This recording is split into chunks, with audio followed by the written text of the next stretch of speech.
Hello दोस्तों, कैसे हैं आप सब। आई होप कि सब बढ़िया है। और यहाँ पे आपको ये बता दूँ कि आपके जो सी ए इंटर ग्रुप वन है, सी ए इंटर ग्रुप वन है, उसका यहाँ पे अकाउंट सब्जेक्ट के जितने भी एएस है वो ख़त्म होने जा रहे हैं जी। अकाउंट सब्जेक्ट के जितने भी एएस है वो ख़त्म होने जा रहे हैं। आपके यहाँ पे एएस जो है मैंने सारे प्रोवाइड कर दिए। आपके यहाँ पे सिर्फ और सिर्फ एएस 16 और AS10 ये दो ही एएस जो है आपके बाकी है। ये दो ही एएस आपके बाकी है, बाकी के सारे प्रोवाइड कर दिए। अब AS16 तो जो मैं अभी प्रोवाइड कर रहा हूँ, और AS10 जो है वो भी जल्दी आपको प्रोवाइड कर दिए जाएंगे। बेसिकली बहुत ही ईजी एएस है, कोई यहाँ पे एएस सारे के सारे बहुत ईजी है, ठीक है। तो ये प्रोवाइड कर दिए जाएंगे। और यहाँ पे ये भी बता दो कि सारे एएस के लिए एक ही प्लेलिस्ट बना रखी है, ताकि जो है सारे एएस जो है आपको एक ही जगह मिल जाए, ठीक है। और वो प्लेलिस्ट कहाँ से मिलेगी, तो प्लेलिस्ट आपको जो है डिस्क्रिप्शन में जाना है, इस वीडियो की डिस्क्रिप्शन में जाइए और वहाँ पे आपको जो है एक लिंक देखने को मिलेगी, जो आपको यहाँ पे इस एएस की लिंक होगी, ठीक है। तो वहाँ पे क्लिक कीजिए और आपके जितने भी एएस बाकी है उसे कंप्लीट कर दीजिए, ठीक है। और हर एक एएस में जो है हमने आईसीएम मॉड्यूल को कंप्लीट यहाँ पे किया है, ठीक है। आईसीएम मॉड्यूल को सारे के सारे इलस्ट्रेशन क्वेश्चन को कंप्लीट डिस्कशन करेंगे। चलिए AS16 की बात करें तो सबसे पहले बहुत ही आसान सा यहाँ पे AS16, क्योंकि यहाँ पे देखिए कोई भी इस तरीके की यहाँ पे रूल नहीं है जो आपको याद रखना पड़े, सब कुछ जनरली हो जाएगा। अभी तक आपने जितने भी एएस पढ़े उसमें आपको कुछ ना कुछ रूल याद रखना पड़ता था, लेकिन यहाँ पे ऐसा कोई यहाँ पे रूल नहीं। आपको जनरल जनरल बातें करनी है और बात ख़त्म, जनरल जनरल बात करनी है और बात ख़त्म। चलिए बोरोइंग कॉस्ट यहाँ पे पढ़ना है। देखिए बोरोइंग कॉस्ट से स्टार्ट करने से पहले एक क्वेश्चन पूछना चाहूँगा कि आप मुझे बताओ कि आपने मान लीजिए एक बिल्डिंग परचेज़ करी है, ठीक है। बिल्डिंग परचेज़ करी है और बिल्डिंग आपने परचेज़ करने के लिए जो भी अमाउंट चाहिए होता है, जो बिल्डिंग परचेज़ करने के लिए आपको जो अमाउंट चाहिए होता है, अमाउंट मुझे बताइए। यहाँ पे मान लीजिए अमाउंट मान लीजिए 50 लाख रुपीज़ का आपको चाहिए, ठीक है। जिसके लिए आपने लोन लिया और उसके लिए इंटरेस्ट जो चार्ज हो रहा है वो आपका मान लीजिए 50,000 इंटरेस्ट चार्ज हुआ, ठीक है।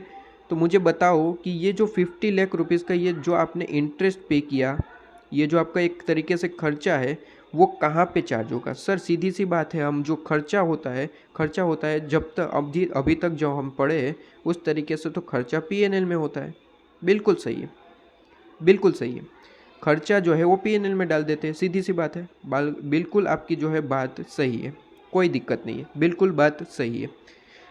अब यहाँ पे देखिए बोरोइंग कॉस्ट में आपको पढ़ना क्या है। बोरोइंग कॉस्ट में यहाँ पे ये पढ़ना है कि ऐसी कुछ खर्चे होंगे, ऐसी कुछ एसेट होगी जहाँ पे आप जो है ये खर्चे करोगे, इंटरेस्ट हो गया, कुछ भी एक्स्ट्रा खर्चा हो गया। खर्चे हम कौन से हो सकते हैं वो भी देखेंगे। तो वो जो खर्चे करोगे वो डायरेक्ट आपकी असेट की कॉस्ट में ऐड होंगे, पीएनएल में नहीं जाएंगे। सर हाँ जी, ऐसे भी खर्चे होंगे आपके जो है यहाँ पे जितने भी खर्चे होंगे वो आपकी असेट में ऐड होंगे। सर कुछ समझ नहीं आ रहा है, लेकिन आपको समझना भी नहीं, आपको सिर्फ और सिर्फ सुनना है जी। आपको सिर्फ और सिर्फ सुनना है, समझ ऑटोमेटिक आएगी, ठीक है। अभी आप सुनिए, ओके। सिर्फ और सिर्फ सुनना है, याद नहीं करना है, दिमाग में जोर भी नहीं देना है, ठीक है। सिर्फ और सिर्फ मैंने अभी क्या बताया, मैंने अभी ये बताया कि नॉर्मली तो आप जो है खर्चा करते हैं असेट के लिए, वो नॉर्मली आप पीएनएल में डालते हैं। लेकिन यहाँ पे आपको जो है ऐसा कुछ पढ़ना है कि कुछ अमाउंट जो है आपकी पीएनएल में जाएगी और कुछ अमाउंट जो है आपकी असेट की कॉस्ट में कैपिटलाइज होगी, ऐड हो जाएगी, कैपिटलाइज हो जाएगी, ठीक है। ऐसा कुछ यहाँ पे पढ़ना है, ठीक है, ओके। सिर्फ और सिर्फ हमें इतना समझ में आया कि ऐसा कुछ पढ़ना है, ठीक है, ओके। अब बोरोइंग कॉस्ट किस तरीके से हो सकती है। सबसे पहले तो मैंने अभी अभी एग्जांपल दिया कि बिल्डिंग आपको यहाँ पे परचेज करनी थी, उसके लिए आपने इंटरेस्ट पे किया, तो इंटरेस्ट आपकी बोरोइंग कॉस्ट में हो सकती है, ठीक है। उसके बाद कमिटमेंट चार्जेस, बैंक वगैरह में जो है आप बैंक को कहते हैं कि मुझे नेक्स्ट 2 मंथ में कभी भी 50 लाख रुपीज़ की ज़रूरत पड़ सकती है, आप रखिए, ठीक है। आपने जो है बैंक को सारी क्राइटेरिया पूरी कर दी है और बैंक को कहा है कि 50 लाख रुपीज़ की कभी भी मुझे ज़रूरत पड़ सकती है, आप अपने पास अमाउंट रखिएगा, मैं कभी भी आ सकता हूँ और एज अ लोन ले जा सकता हूँ, ठीक है। तो बैंक ने कहा ठीक है आप ले जाइए, कोई दिक्कत नहीं है, लेकिन आपके लिए 50 लाख जो है हमें अलग से सेट असाइड करना पड़ेगा, क्योंकि वो अमाउंट आप कभी भी मांग सकते हो, हमें तो पता नहीं है, ठीक है। तो वो अमाउंट हमारे पास अवेलेबल ही रखना पड़ेगा, वो अमाउंट हम किसी और को नहीं दे पाएंगे, तो आपने कहा हाँ जी, वो आप किसी और को नहीं दे सकते क्योंकि मैं कभी भी आऊँगा और ले जाऊँगा। जी, तो बैंक ने कहा कि आप ये अमाउंट जो है कभी भी आएंगे ले जाएंगे, तो ये अमाउंट पे हम जो अमाउंट इंटरेस्ट कमा सकते थे वो अब नहीं कमा पाएंगे 2 मंथ के लिए, क्योंकि 2 मंथ में अब कब आएंगे हमें पता नहीं है। ठीक है, तो इंटरेस्ट जो है कमा नहीं सकते, उसके लिए हम आपके पास से कमिटमेंट चार्ज लेंगे। कमिटमेंट चार्ज का मतलब होता है आपने कमिटमेंट करवाया है कि ये अमाउंट हमें चाहिए 2 मंथ के लिए, आप रखिए अपने पास, 2 मंथ में कभी भी आऊँगा और ले जाऊँगा। ठीक है, तो 2 मंथ में मुझे ज़रूरत पड़ सकती है, उसके लिए आप कमिटमेंट चार्ज प्रोवाइड कीजिए, ताकि जो है हमारा इंटरेस्ट जो हम कमा सकते थे उसके बदले हम कमिटमेंट चार्ज लेंगे आपसे। ठीक है, कमिटमेंट चार्ज नॉर्मली कम होता है लेकिन वो हमारा पार्ट नहीं है, हमें सिर्फ और सिर्फ समझना है। ठीक है, आपको यहाँ पे याद नहीं रखना है, पहले ही बता दूँ, ये जो पॉइंट बता रहा हूँ ये याद नहीं रखना है, सिर्फ और सिर्फ सुनना है। जी, जो याद रखना है वो मैं आपको बताऊँगा। जी, तो इंटरेस्ट हो गया, कमिटमेंट चार्जेस हो गया, amortisation of discount and premium ये पढ़ चुके आप। सर कहाँ पढ़ चुके? ये पढ़ चुके आप डिबेंचर प्रेफरेंसेस में। आपने पढ़ा था प्रेफरेंसेस जो है इशू आप करते हैं। ठीक है, शेयर्स इशू करते हैं तो शेयर्स आप डिस्काउंट पे इशू करते हैं, तो आपको जो है यहाँ पे खर्चा लगा है। शेयर्स वैसे तो डिस्काउंट पे इशू नहीं होते, लेकिन अगर आप डिस्काउंट पे इशू करते हैं, ठीक है, तो आपको खर्चा लगता है क्योंकि आपने डिस्काउंट पे इशू किया, आपका खर्चा है, तो वो खर्चा भी बोरोइंग कॉस्ट में आपका ऐड हो जाएगा। सर प्रीमियम का क्या है? तो देखिए आपने रिडीम्शन ऑफ प्रेफरेंसेस पढ़ा है, तो जब आप रिडीम्शन करते हैं तो आपने पढ़ा है कि प्रीमियम से कई बार हम रिडीम करते हैं, मतलब कि हमने जो जितने में आपका इशू किया था उससे ज़्यादा अमाउंट हम पे करेंगे, प्रीमियम पे करेंगे। तो प्रीमियम जो पे करते हैं वो एक तरीके से खर्चा है, और वो खर्चे को जो है यहाँ पे बोरोइंग कॉस्ट में ऐड करा गया है, यहाँ पे इस तरीके से कहा गया है। ठीक है, याद नहीं करना है, सिर्फ और सिर्फ सुनना है आपको। जी, इसके बाद यहाँ पे सुनिए एंसिलरी जो है कॉस्ट। यहाँ पे क्या होता है, एक एग्जांपल दे दिया जाए कि आप जो है बैंक के पास लोन लेना चाहते हैं। ठीक है, प्रोजेक्ट है आपके पास और बैंक के पास से जो है आप लोन लेना चाहते हैं, तो यहाँ पे देखिए बैंक आपके पास से एक प्रोजेक्ट आपकी रिपोर्ट मांगेगा। ठीक है, कि आप कितना खर्चा करोगे, कितनी इनकम हो सकती है, ये सारी जो है एक तरीके से आपका जो है प्रोजेक्ट मांगेगा बैंक। और ये प्रोजेक्ट कहाँ से मिलता है? ये प्रोजेक्ट आप जो है एक सीए के पास से जो है तैयार करवाते हैं। सीए आपको ये प्रोजेक्ट बना के देगा और फिर वो जो प्रोजेक्ट रिपोर्ट है वो आप बैंक को दिखाएंगे, और बैंक फिर आपको जो है लोन देना है नहीं देना है, किस तरीके से देना है, कितना अमाउंट देना है, वो आपको डिसाइड करके देगा। ठीक है, तो ये जो आप रिपोर्ट जो है ये सीए के पास से जो आप रिपोर्ट तैयार करवाते हैं, ये रिपोर्ट जो है उसके लिए आप सीए को कुछ ना कुछ चार्ज पे करते हैं, तो वही चार्ज हम कहते हैं एंसिलरी कॉस्ट है, मतलब कि कुछ एक्स्ट्रा यहाँ पे चार्ज लगता है। ठीक है, अमोर्टाइजेशन उसका किया जाता है, मतलब कि बोरोइंग कॉस्ट में आपको जो है वो भी ऐड करके लेना है, मतलब कि उसे भी कॉस्ट का पार्ट बनाना है। इसके बाद फाइनेंशियल चार्जेस फॉर असेट, मतलब कि एसेट आपको एक्वायर करनी है तो उसके लिए वगैरह जो लीज वगैरह होती है। ठीक है, यहाँ पे बेसिकली अकाउंटिंग फॉर लीज आप पढ़ते हैं। ठीक है, ग्रुप 2 में है आपका एक पॉइंट, और यहाँ पे भी आपको ग्रुप 1 में भी कहीं ना कहीं पॉइंट आपको देखने को मिलता है। तो यहाँ पे लीज जो है वो आप देखते हैं, ये भी आपको जो है जो भी आप लीज के लिए पेमेंट करते हैं वो भी आपका यहाँ पे बोरोइंग कॉस्ट में ऐड होता है। और एक्सचेंज डिफरेंस ये आपको जो है बड़ी डिटेल में, चलिए लास्ट में पढ़ाना ही है तो वो ये आपको डिटेल में पढ़ाएंगे। ठीक है, एक्सचेंज डिफरेंस। चलिए, तो ये क्लियर हुआ। सबसे पहले ये पॉइंट इंटरेस्ट जो है, कमिटमेंट चार्ज जो है, डिस्काउंट प्रीमियम जो है, एंसिलरी कॉस्ट है।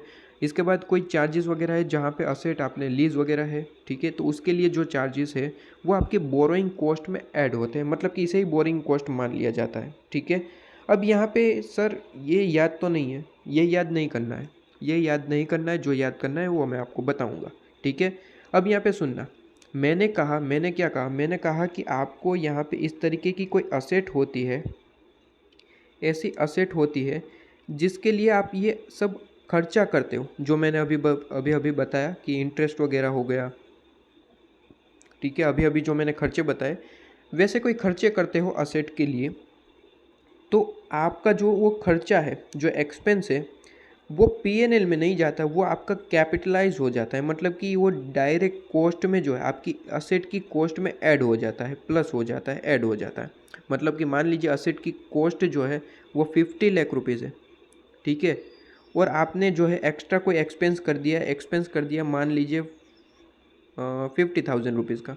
ठीक है, इंटरेस्ट वगैरह हो गया या फिर कुछ भी एक्स्ट्रा एक्सपेंस किया है, तो 50,000 का यहाँ पे एक्सपेंस किया, तो ये 50,000 का जो है यहाँ पे एक्सपेंस किया वो आपकी कॉस्ट में ऐड हो जाएगा। ठीक है, वो आपकी कॉस्ट में ऐड हो जाएगा।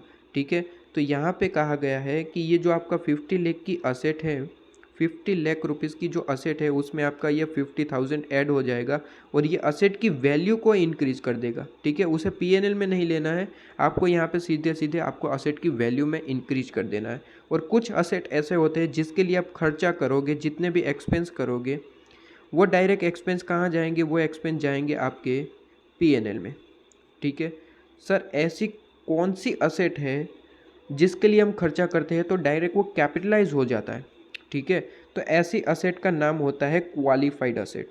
क्वालिफाइड असेट जितनी भी होती है आपकी, उसके लिए जो भी आप खर्चा करते हो वो खर्चा जो है आपका एक तरीके से कैपिटलाइज होगा। ठीक है, कैपिटलाइज होगा मतलब कि असेट की वैल्यू में ऐड हो जाएगा, वो पीएनएल में नहीं जाएगा। ठीक है, तो यहाँ पे क्वालिफाइड असेट का मतलब क्या होता है? देखिए, क्वालिफाइड असेट का मतलब होता है कि ऐसी असेट जिसे सब्सटेंशियल रेडी होने में, रेडी टू यूज़ होने में जो है सब्सटेंशियल पीरियड ऑफ टाइम लगता है। अब यहाँ पे सब्सटेंशियल पीरियड ऑफ टाइम का मतलब क्या है? देखिए, normally substantial period of time होता है 12 मंथ नॉर्मली, लेकिन यहाँ पे आपको कहीं पे भी मॉड्यूल में नहीं गिवन है कि यहाँ पे 12 मंथ जो है लगता है, क्योंकि सही है एक तरीके से, क्योंकि ये नॉर्मली 12 मंथ है। हो सकता है 12 मंथ से कम लगे, हो सकता है 12 मंथ से ज़्यादा लगे। ठीक है, ये नॉर्मली 12 मंथ है। सर, हमें कैसे पता चलेगा कि ये क्वालिफाइड असेट है? मतलब कि क्वेश्चन ने बता रखा होगा क्वालिफाइड असेट है। देखिए, क्वेश्चन ने बताया हो ना बताया हो, आप जब मेरे साथ क्वेश्चन करेंगे आप खुद बताएंगे कि ये क्वालिफाइड है, ये नॉन क्वालिफाइड है। इसलिए आप जो है किसी भी तरीके का दिमाग में डाउट ना लाए, जितना बता रहा हूँ वो समझिए सिर्फ और सिर्फ। ठीक है, जितना बता रहा हूँ वो समझिए, आप बाकी की बात छोड़ दीजिए।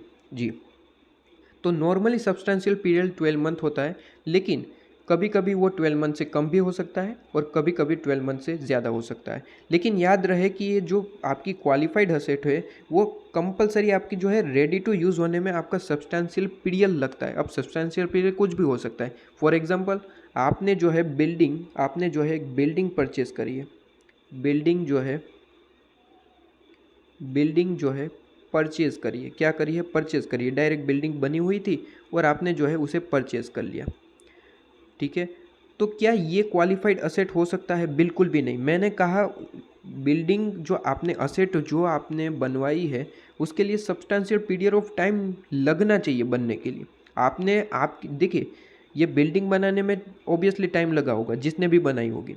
ठीक है, जिसने भी बनाई होगी उसके लिए टाइम लगा होगा, लेकिन आपने जो है ये डायरेक्ट परचेज़ किए और हमें आपसे मतलब है। आपने तो ये डायरेक्ट परचेज़ किया, आपने तो नहीं बनवाई है। आपने नहीं बनवाई है तो ये आपके लिए क्वालिफाइड असेट जो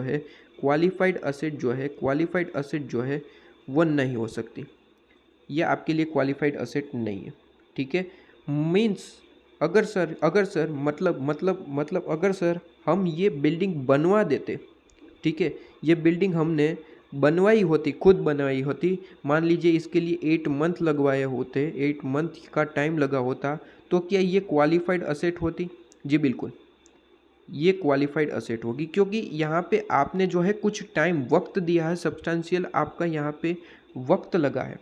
ठीक है, सब्सटेंशियल टाइम लगा है इस असेट को रेडी होने में, और इस असेट को रेडी होने के जो आपके यहाँ पे टाइम है 8 मंथ में आप इसके लिए जो भी एक्स्ट्रा खर्चा करते हैं, इंटरेस्ट हो गया, ठीक है, इंटरेस्ट जो है वो खर्चा बेसिकली दूसरा भी खर्चा होगा, तो वो जो भी खर्चा होगा वो असेट की जो यहाँ पे अमाउंट है उसमें ऐड हो जाएगा।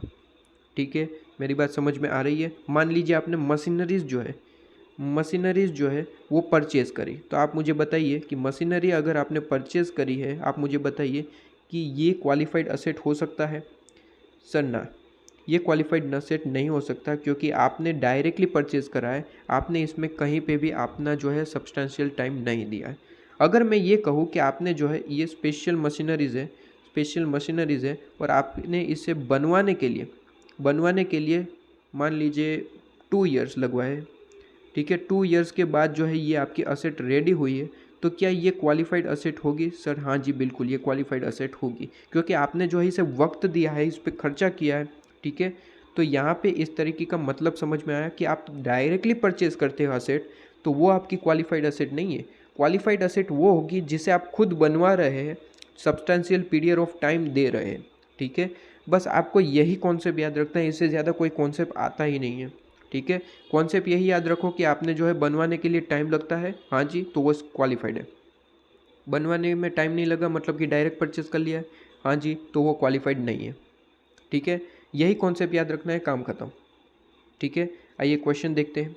क्वेश्चन देखते हैं, इलुस्ट्रेशन नंबर 1 देखें या फिर इलुस्ट्रेशन 2 पे आइए। सबसे पहले इलुस्ट्रेशन 2 पे आइए। यहाँ पे मुझे आपको एक एग्जांपल समझाना है, उसके बाद इलुस्ट्रेशन 1 पे जाएंगे। चलिए देखिए, यहाँ पे मैंने एग्जांपल दिया है। एग्जांपल क्या है कि आपकी एक बिल्डिंग है, ठीक है, जिसे आपने बनवाया है, और वो स्टार्टिंग हुई 1 अप्रैल 2023 को, और वो जो बिल्डिंग है रेडी टू यूज़ मतलब कि कंप्लीट कब हुई, 31 मार्च 2024 को, मतलब कि पूरा 1 साल लगा है बिल्डिंग को रेडी होने में, ठीक है।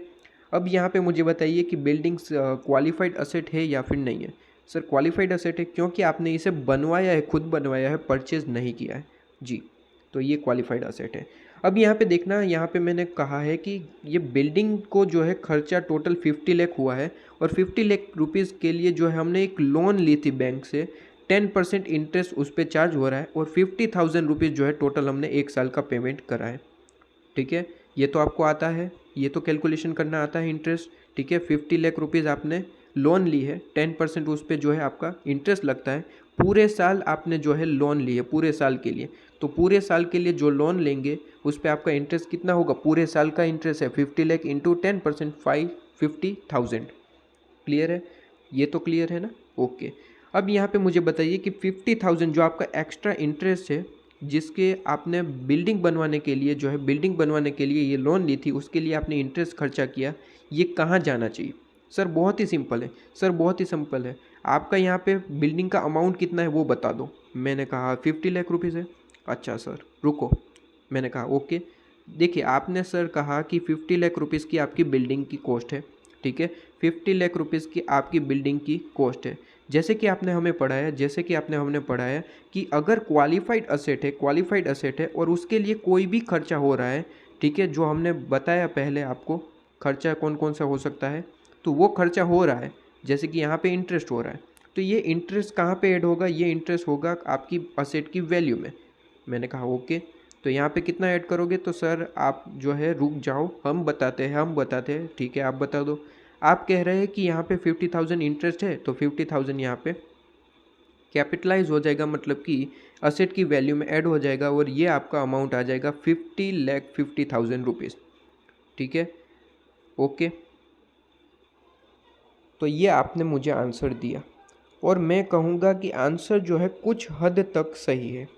सर कुछ हद तक, हाँ जी, कुछ हद तक आपका आंसर जो है वो सही है, कुछ हद तक आंसर सही नहीं है। सर ऐसा क्यों, आपने जैसे कहा वैसे ही हमने बताया है कि आपने जैसे कहा कि 50 लाख रुपीज़ आपकी कॉस्ट है, और उसके लिए क्वालिफाइड असेट के लिए कोई खर्चा कर रहे हो, जो आपने खर्चा ऊपर बताया उसमें से कोई खर्चा कर रहे हो, तो सीधे सीधे वो तो ऐड हो जानी चाहिए थी, ठीक है। लेकिन आप तो कह रहे हो कि गलत है, लेकिन ऐसा नहीं है, गलत मैं पूरा नहीं कह रहा हूँ, कुछ हद तक गलत है। देखिए वो क्या है, मेरी बात ध्यान से सुनिए। आपने जो है बिल्डिंग कब स्टार्ट की बनवानी, 1 अप्रैल को। इसके बाद मैंने यहाँ पे बाइफर्केशन दिया है, देखिए ये 50 लाख रुपीज़ की लोन जो आपने ली है उसका यूज़ किस तरीके से किया है वो मैंने बाइफर्केशन दिया है। अब सीधी सी बात है, आप खुद सोचो कि बिल्डिंग आपको बनवानी है, तो क्या 50 लाख रुपीज़ की बिल्डिंग बनवानी है, ठीक है, तो क्या 50 लाख रुपीज़ जो है वो फर्स्ट डे आपके जो है खर्च हो जाएंगे। सर बिल्कुल भी नहीं, धीरे धीरे खर्च होंगे। कहीं सीमेंट मंगवाया है तो सीमेंट मंगवाया है, इसके बाद कुछ एक्स्ट्रा कोई यहाँ पे चीज़ें मंगवानी थी तो वो मंगवाई, उसके बाद पेंट वगैरह के लिए जो है कलर वगैरह मंगवाया, ठीक है। तो कुछ हफ्ते हिसाब से जो है यहाँ पे खर्चा हुआ है, किस्तों में खर्चा हुआ है, ठीक है, एक साथ खर्चा तो कभी नहीं होता है, ठीक है। तो वही मैंने यहाँ पे बाइफर्केट किया है कि एक यहाँ पे कहा गया 1 अप्रैल को आपने स्टार्ट किया बनवाना, ठीक है, 1 अप्रैल को आपने जो है बिल्डिंग बनवाना स्टार्ट करवाया, ठीक है, और 1 मई को 20 लाख रुपीज़ आपने खर्चा किया। उसके बाद यहाँ पे 1 जुलाई को 20 लाख खर्चा किया और 1 सितंबर को 10 लाख खर्चा किया, और इस तरीके से आपने टोटल 50 लाख रुपीज़ का खर्चा किया और लास्ट में आपकी बिल्डिंग रेडी हो गई। ठीक है, अब यहाँ पे ध्यान से सुनना, आपने तो यहाँ पे 50,000 जो है इंटरेस्ट डायरेक्ट ऐड कर दिया, लेकिन AS12 आपको मना करता है डायरेक्ट ऐड करना। सर मतलब ऐड नहीं होगा?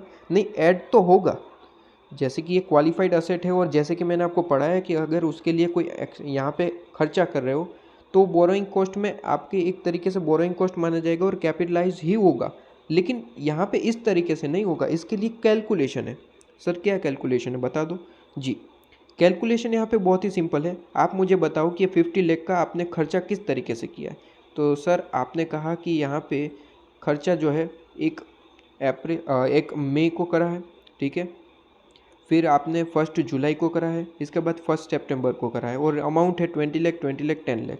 ठीक है, अब ध्यान से सुनना, यहाँ पे आपको सिंपली जो है मंथ की कैलकुलेशन करनी होती है। मतलब कि आपने जो है यहाँ पे देखना, 1 मई की बात करें तो यहाँ पे देखना 1 मई को आपने जो है यहाँ पे खर्चा किया है 20 लाख रुपीज़ का। तो 1 मई से आपकी बिल्डिंग कंप्लीट हुई, आपकी जो यहाँ पे असेट कंप्लीट हुई, वहाँ तक का टाइम पीरियड कितना है, कितने मंथ है?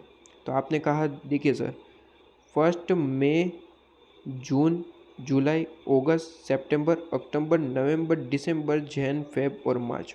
ठीक है, जन, फेब और मार्च। तो यहाँ पे मंथ कितने हुए? 1 2 3 4 5 6 7 8 9 और 10। ठीक है, 10 मंथ हुए टोटल। 10 मंथ तक यहाँ पे जो है ये 20 लाख का खर्चा चला। ठीक है, तो यहाँ पे आपको सिंपली करना क्या होता है, 20 लाख रुपीज़ को 10 लाख के हिसाब से आपको बाइफरकेट करना होता है, मतलब कि इंटू 10 डिवाइड बाई 12। ठीक है, इंटू 10 डिवाइड बाई 12। ओके, इसके बाद आपको यहाँ पे सिंपली 20 लाख रुपीज़ है, 1 जुलाई को खर्चा किया है, तो 20 लाख से आपको यहाँ पे 20 लाख आपने लिख दिया, कितना खर्चा किया 20 लाख। अब इनटू यहाँ पे करना है, यहाँ से मंथ कितने हैं, तो यहाँ से मंथ कितने हैं सिंपली वो कैलकुलेट करना है। तो 1 जुलाई है, जुलाई, अगस्त, सितंबर, अक्टूबर, नवंबर, दिसंबर, जन, फेब और मार्च। तो कितने मंथ हुए? 1 2 3 4 5 6 7 8 9। ठीक है, 9 मंथ। तो यहाँ पे आपको सिंपली 9 मंथ डिवाइड बाई 12 कर लेना है। ठीक है, 9 मंथ डिवाइड बाई 12, आपका जो भी आंसर आए यहाँ पे लिख लेना। ठीक है, यहाँ पे लिख लेना। अमाउंट की हम बाइफर्केशन कर रहे हैं कि कितने मंथ के लिए एग्जैक्टली आपने अमाउंट यूज़ करा है। ठीक है, ये AS12 आपको कहता है जी। आपने 50 लाख एक साथ यूज़ नहीं किए, कुछ अमाउंट जो है वो पूरे के पूरे 10 मंथ के लिए किए है, कुछ अमाउंट 9 मंथ के लिए किए है, कुछ अमाउंट जो है यहाँ पे आप देखिए यहाँ पे कितना खर्चा करा, 10 लाख रुपीज़ का। 10 लाख रुपीज़ का खर्चा करा, कितने मंथ चला ये 10 लाख रुपीज़ का खर्चा, कितने मंथ चला? तो सर सितंबर, अक्टूबर, नवंबर, दिसंबर, जन, फेब और मार्च। 1 2 3 4 5 6 7 मंथ चला। ठीक है, मंथ में कहीं कैलकुलेशन में गलती हो गई हो तो आप कैलकुलेशन चेंज कर लेना। ठीक है, आप ध्यान से देख लेना, मैं एक्सप्लेन कर रहा हूँ तो शायद हो सकता है कि मेरा ध्यान ना रहे। ठीक है, तो 1-2 मंथ आगे पीछे हो जाए, मेरा ध्यान ना हो तो आप जो है उसे चेंज कर लेना। ठीक है, बेसिकली मेरा आपको समझाने का मतलब है, ये मंथ आगे पीछे हो जाए तो आप समझ लेना। ठीक है, चलिए, तो 7 मंथ की आपने यहाँ पे यूज़ करा है, 10 लाख रुपीज़ को 7 मंथ तक यूज़ करा है। सिंपली आपको जो है इस अमाउंट पे ये जो अमाउंट निकल के आई, यहाँ पे कितनी अमाउंट निकल के आई ये बताओ। यहाँ पे आपका जो है अमाउंट मैं कैलकुलेट साथ कर लेता हूँ, 20 लाख रुपीज़ है, इंटू 10 डिवाइड बाई 12। तो यहाँ पे अमाउंट निकल के आया, यहाँ पे अमाउंट आपका निकल के आया, 16,66,667। तो ये जो अमाउंट आया ना, उस पे आपका जो है इंटरेस्ट लगेगा, उसके हिसाब से आपको इंटरेस्ट लगाना है। कितना परसेंट इंटरेस्ट है? इंटरेस्ट है आपका 10%, तो यहाँ पे इंटू 10% करना है। ठीक है, तो यहाँ पे कितना है, इंटू 10% कीजिए तो आपको यहाँ पे आंसर आएगा 1,66,667। ये आपका यहाँ पे इंटरेस्ट की कैलकुलेशन होने लगी। ये आपका जो है अमाउंट जो है आपका कहाँ पे जाएगा, आपका जाएगा कैपिटलाइज में। कैपिटलाइज इतना अमाउंट होगा, आगे आगे यहाँ पे कैलकुलेशन करते जाते हैं। ठीक है, कैलकुलेशन करते जाते हैं। चलिए, यहाँ पे मुझे बताइए कितना अमाउंट है, 20 लाख है, तो 20 लाख इंटू 9 डिवाइड बाई 12 और कितना परसेंट रेट है आपका इंटरेस्ट रेट 10%, तो 10% इंटू 10%, तो इंटू 10% मतलब कि 1,50,000, ठीक है, ये 1,50,000 रुपीज़। ओके, इसके बाद यहाँ पे 10 लाख रुपीज़ है, यहाँ पे 10 लाख रुपीज़ है, 7 मंथ तक यूज़ किया और 10% आपका इंटरेस्ट रेट है, तो 10 लाख आप यहाँ पे इंटू 7 डिवाइड बाई 12 इंटू 10%, तो यहाँ पे आपका आंसर आएगा 58,333। तो ये इसका टोटल लगा लेना है, बस इसका टोटल लगा लेना है, इसका टोटल लगा लेना है। आपका ये जो अमाउंट आए वो कैपिटलाइज होगा, तो यहाँ पे मैं कब यहाँ पे कैपिटलाइज, यहाँ पे टोटल जो आपका कर रहा हूँ 1,66,667 प्लस 1,50,000 प्लस 58,333, तो ये टोटल अमाउंट आपका आ रहा है 3,75,000। तो यहाँ पे जो आपका रियल इंटरेस्ट जो बन रहा था, रियल इंटरेस्ट बन रहा था यहाँ पे 50,000 कर दिया, 5 लाख यहाँ पे आंसर आ रहा था, मिस्टेक हो गई, सॉरी, ठीक है, यहाँ पे गलती हो गई, आपको तो पता चल ही गया होगा, मुझे पता नहीं चला, सॉरी। यहाँ पे 5 लाख अमाउंट है, ठीक है, इंटरेस्ट का अमाउंट 5 लाख है, 50 लाख इंटू 10% 5 लाख अमाउंट आएगा यहाँ पे, ठीक है, यहाँ पे 5 लाख अमाउंट था। ओके जी, ठीक है, ये छोटी मोटी मिस्टेक थी, माफ़ी मांगता हूँ, गलती हो गई यहाँ पे मेरे से, ठीक है। तो देखिए यहाँ पे आपने सबसे पहले क्या कहा था कि डायरेक्ट 5 लाख को जो है एसेट की कॉस्ट में ऐड कर दो, लेकिन वो गलत था। यहाँ पे आपको जो है एक वेटेड, इसे हम क्या कहेंगे, ये आपने एक तरीके से वेटेड के हिसाब से, वेटेड एवरेज के हिसाब से कैलकुलेशन की है, ठीक है, वेटेड के हिसाब से। ये AS12 कहता है, ये AS12 कहता है कि इस तरीके से कैलकुलेशन होनी चाहिए, जिस तरीके से आप खर्चा करोगे उसका जो इंटरेस्ट बनेगा, वो अमाउंट जो है कैपिटलाइज होगा, उसका जो इंटरेस्ट बनेगा वो अमाउंट कैपिटलाइज होगा, ठीक है। तो यहाँ पे आपने देखा कि यहाँ पे पूरा 5 लाख रुपीज़ जो है वो कैपिटलाइज नहीं होगा, आपका कैपिटलाइज होगा सिर्फ और सिर्फ 3,75,000, मतलब कि आपने यहाँ पे 50 लाख तो आपकी कॉस्ट है ही है, उसमें 5 लाख रुपीज़ ऐड नहीं करोगे, ऐड यहाँ पे कितना अमाउंट करोगे, ऐड यहाँ पे करोगे 3,75,000 और आपकी एसेट की वैल्यू यहाँ पे आ गई, ठीक है। तो 50 लाख रुपीज़ आपका एसेट की कॉस्ट थी, ठीक है, 50 लाख एसेट की कॉस्ट थी और 3,75,000 उसमें ऐड किया, ये आपका आ जाएगा 53,75,000 रुपीज़, ठीक है। तो एसेट की कॉस्ट कितनी है, 53,75,000, ठीक है, बस इतना ही करना है सर, इतना ही करना है जी। ये अमाउंट सिंपली आपको समझ में आया कि ये आपकी क्वालिफाइड असेट थी, इसलिए ये अमाउंट जो है ये आपका कहाँ पे गया, ये अमाउंट कैपिटलाइज हुआ, ये अमाउंट P&L में नहीं गया, इसलिए क्योंकि ये आपकी जो असेट है वो आपकी क्वालिफाइड असेट है। समझ में आया, ठीक है जी, ये समझ में आपको आया, ओके। तो यहाँ पे इस तरीके से ही कैलकुलेशन करनी है। तो आइए इलस्ट्रेशन नंबर 2 पे मेरे साथ आइए, इलस्ट्रेशन नंबर 2 पे आइए। कहता है कि यहाँ पे एक्स लिमिटेड, कुछ आपके डाउट हो गए, ठीक है, यहाँ पे कुछ आपके डाउट हो गए, मुझे पता है आपके कुछ डाउट हो गए जो यहाँ पे सॉल्व हो गए, देखिए, और यहाँ पे सॉल्व नहीं होते तो आपको टेलीग्राम की लिंक तो प्रोवाइड कर रखी है, ठीक है। टेलीग्राम की लिंक कहाँ है सर, टेलीग्राम की लिंक है, आप ही इसी चैनल पे जाइए अबाउट सेक्शन में, ठीक है, चैनल में जाते हैं तो होम, प्लेलिस्ट, इस तरीके की कम्युनिटी, इस तरीके के सेक्शन है, वो लास्ट सेक्शन जहाँ पे अबाउट होता है वहाँ पे जाएंगे, आप नीचे देखेंगे टेलीग्राम ऐसा लिखा हुआ है, टेलीग्राम, वहाँ पे जैसे ही क्लिक करेंगे आप जो है मेरे ग्रुप में आ जाएंगे और वहाँ पे आप जो है कुछ पूछ सकते हैं आप इस तरीके से, ठीक है, ग्रुप है तो आप वहाँ पे मैसेज भी डाल सकते हैं। अच्छा, इलस्ट्रेशन नंबर 2 देखिए, इलस्ट्रेशन नंबर 2 यहाँ पे कहा गया कि X limited began a construction of new building, जैसे कि मैंने यहाँ पे एग्जांपल दिया वो भी बिल्डिंग का ही था, यहाँ पे भी बिल्डिंग है कि बिल्डिंग का कंस्ट्रक्शन कब स्टार्ट हुआ है, 1 जनवरी को। अब कहा गया है कि यहाँ पे it obtained a special loan. अब देखिए यहाँ पे ये चीज़ भी मुझे बतानी थी जी, याद आ गया, चलो सर आप भूल गए थे, नहीं भूला नहीं था, लेकिन मुझे लगा वो पॉइंट यहाँ पे नहीं है, ठीक है, लेकिन यहाँ पे आया है तो मैं बता दूँ।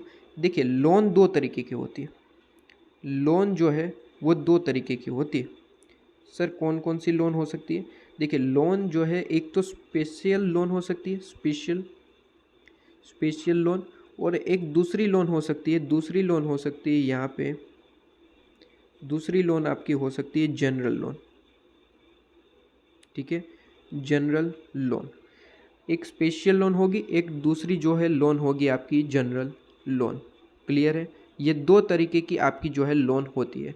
अब यहाँ पे क्वेश्चन में आपको जो है स्पेशल लोन भी दे सकता है, जनरल लोन भी ले सकता है। ठीक है, यहाँ पे जैसे कि मैंने कहा, यहाँ पे एग्जांपल में मैंने दिया कि 50 लाख रुपीज़ की लोन ली थी। मान लीजिए मैं इसी एग्जांपल में आपको ये कहता, आपको ये कहता कि आपने जो है ये 30 लाख रुपीज़ की जो है स्पेशल लोन ली है।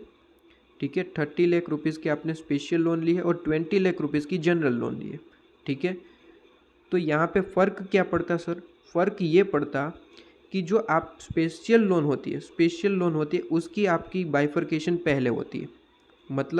मतलब देखिए, यहाँ पे बाइफर्केशन पहले होने का मतलब है कि आपका जो यहाँ पे इंटरेस्ट बनता है, ठीक है, इंटरेस्ट बनता है वो पहले आपका 30 लाख में से चलेगा। ठीक है, इंटरेस्ट जो आपका यहाँ पे बनेगा वो 30 लाख रुपीज़ में से आपका जो है पहले सेट ऑफ होगा। वो किस तरीके से होगा ये इलुस्ट्रेशन 2 समझाएगा। चलिए, यहाँ पे एक दो चीज़ें जो है बाकी थी जो इलुस्ट्रेशन 2 में मैं आपको समझाऊंगा। सबसे पहले तो आपको इतना ही समझ में आया कि लोन जो है वो दो तरीके की होती है, स्पेशल और स्पेसिफिक। स्पेशल लोन होती है और दूसरी जनरल लोन। ठीक है, आपको इतना ही समझ में आया है। ओके, इसके बाद यहाँ पे देखिए क्वेश्चन में कहा है कि स्पेशल लोन ली है और लोन आपने यहाँ पे ली है कि कंस्ट्रक्शन के लिए, कंस्ट्रक्शन ऑफ बिल्डिंग के लिए 1 जनवरी को ही आपने लोन ली है। और यहाँ पे रेट ऑफ इंटरेस्ट जो है आपको यहाँ पे गिवन है 10% के हिसाब से।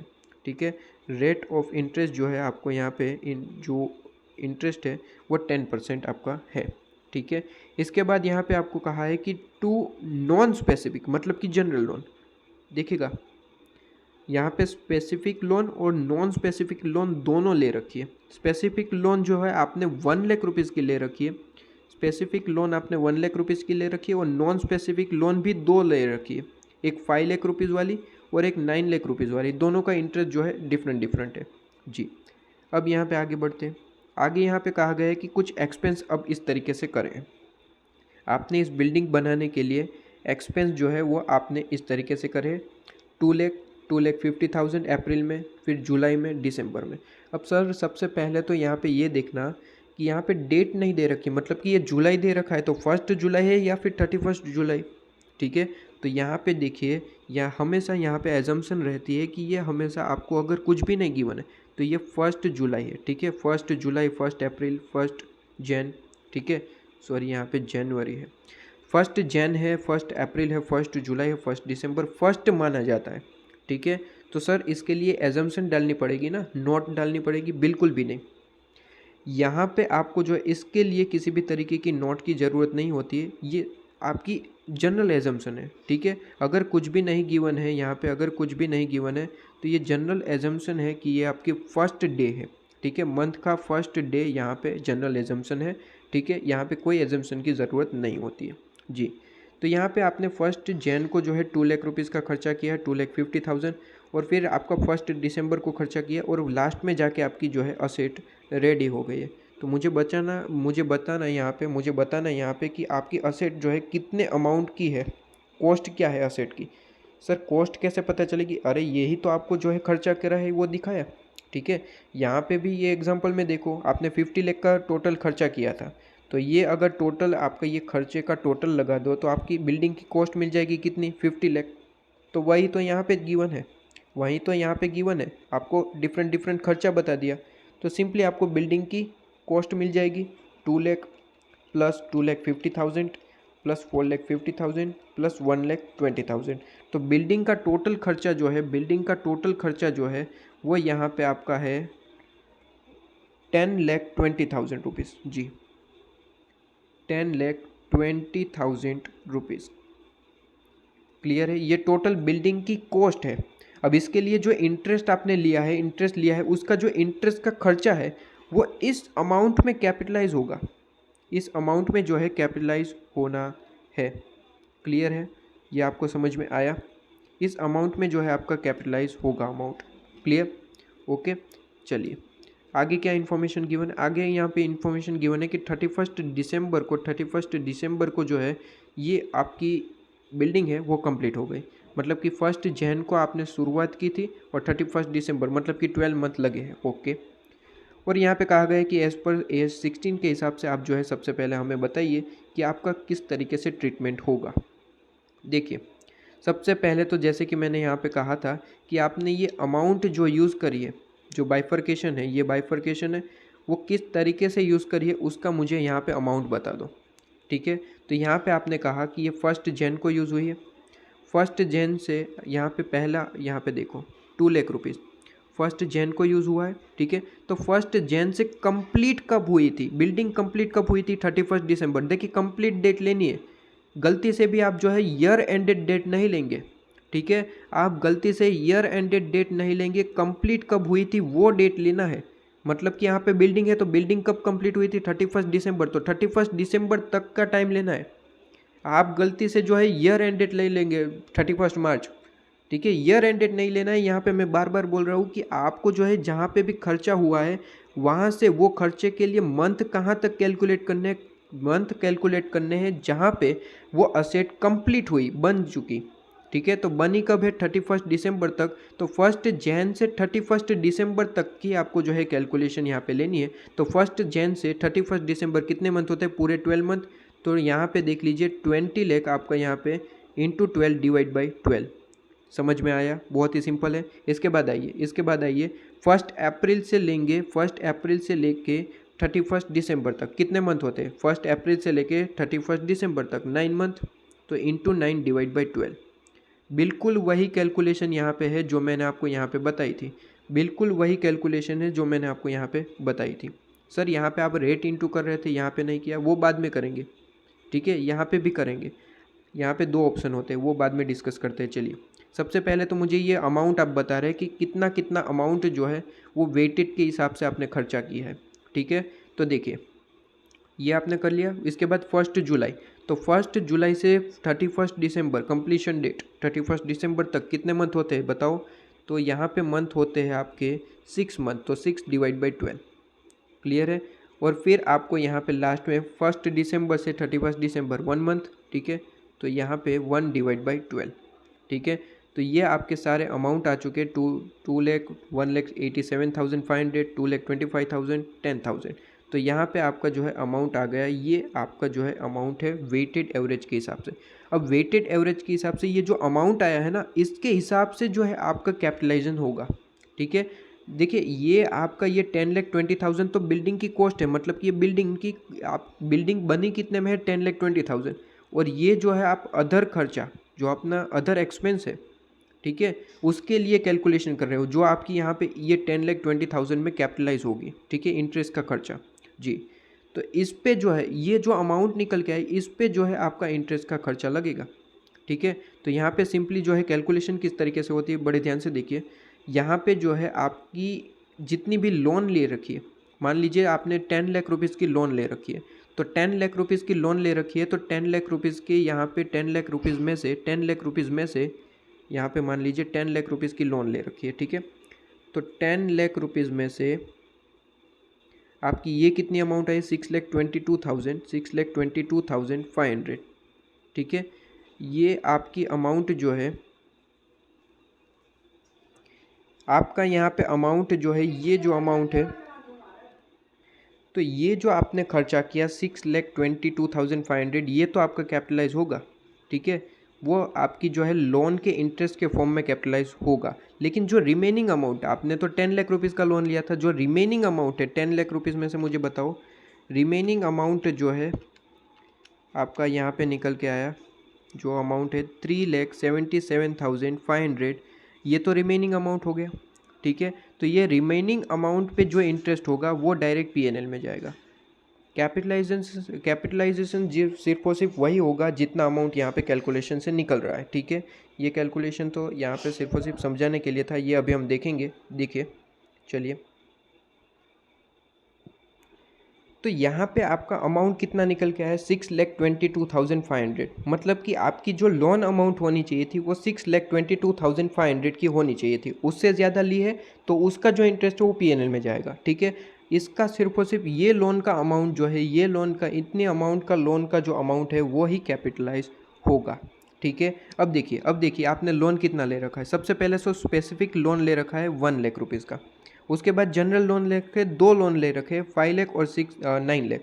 तो यहाँ पे देखिए एक बात आपको बता दूँ कि अगर आपने 2-3 तरीके के लोन ले रखे, ठीक है, 2-3 तरीके के लोन ले रखे हैं जिसमें एक स्पेसिफिक है एक जनरल है, तो यहाँ पे आपका जो है प्रायोरिटी हमेशा रहेगा general loan, sorry specific loan की प्रायोरिटी हमेशा पहले रहेगी।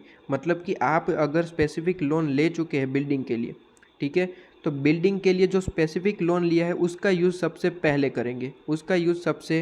पहले करेंगे, उसके बाद अगर ज़रूरत है तो जनरल लोन की यूज़ करेंगे। ठीक है, तो यहाँ पे मुझे बताइए आपको ज़रूरत कितने अमाउंट की है? 6,22,500 की, 6,22,500 की। ठीक है, तो यहाँ पे देखिए 6,22,500 के लिए आपको अमाउंट की ज़रूरत है। स्पेसिफिक लोन आपने ले रखा है तो सबसे पहले मैं वही यूज़ करूँगा। ठीक है, स्पेसिफिक लोन आपके पास कितना था? आपने कहा सर स्पेसिफिक लोन जो है 1 लाख है, तो सबसे पहले वो यूज़ करूँगा, 1 लाख रुपीज़। ठीक है, तो 1 लाख रुपीज़ वो यूज़ होगा है स्पेसिफिक। अब यहाँ पे बचा कितना? यहाँ पे अमाउंट अभी भी कितना चाहिए लोन से? अमाउंट यहाँ पे चाहिए 5,22,500। ठीक है, अब ये अमाउंट कहाँ से आएगा? अब यहाँ पे रिमेनिंग जो आपके पास है, रिमेनिंग आपके पास जनरल लोन है, वहाँ से ले लेंगे। तो यहाँ पे सर कन्फ्यूजन है। क्या कन्फ्यूजन है? सर यहाँ पे जो है 2 तरीके की लोन है। ठीक है, जनरल लोन ही है दोनों, यहाँ पे कहा है जनरल लोन है, तो 2 जनरल लोन है। अब यहाँ पे जो आपका यहाँ पे अमाउंट चाहिए, आपको कितना अमाउंट चाहिए? आपको अमाउंट चाहिए 5,22,500। तो यहाँ पे सबसे पहले किस में से ले? सेकंड में से या फिर फर्स्ट में से, या फिर कोई एजम्पशन डाल दे? ठीक है, तो यहाँ पे देखिए एएस ने जो है बहुत ही सिंपल सी बात करी है, क्या आपको जो है वेट निकालना है, वेटेड एवरेज के हिसाब से कैलकुलेशन करनी है।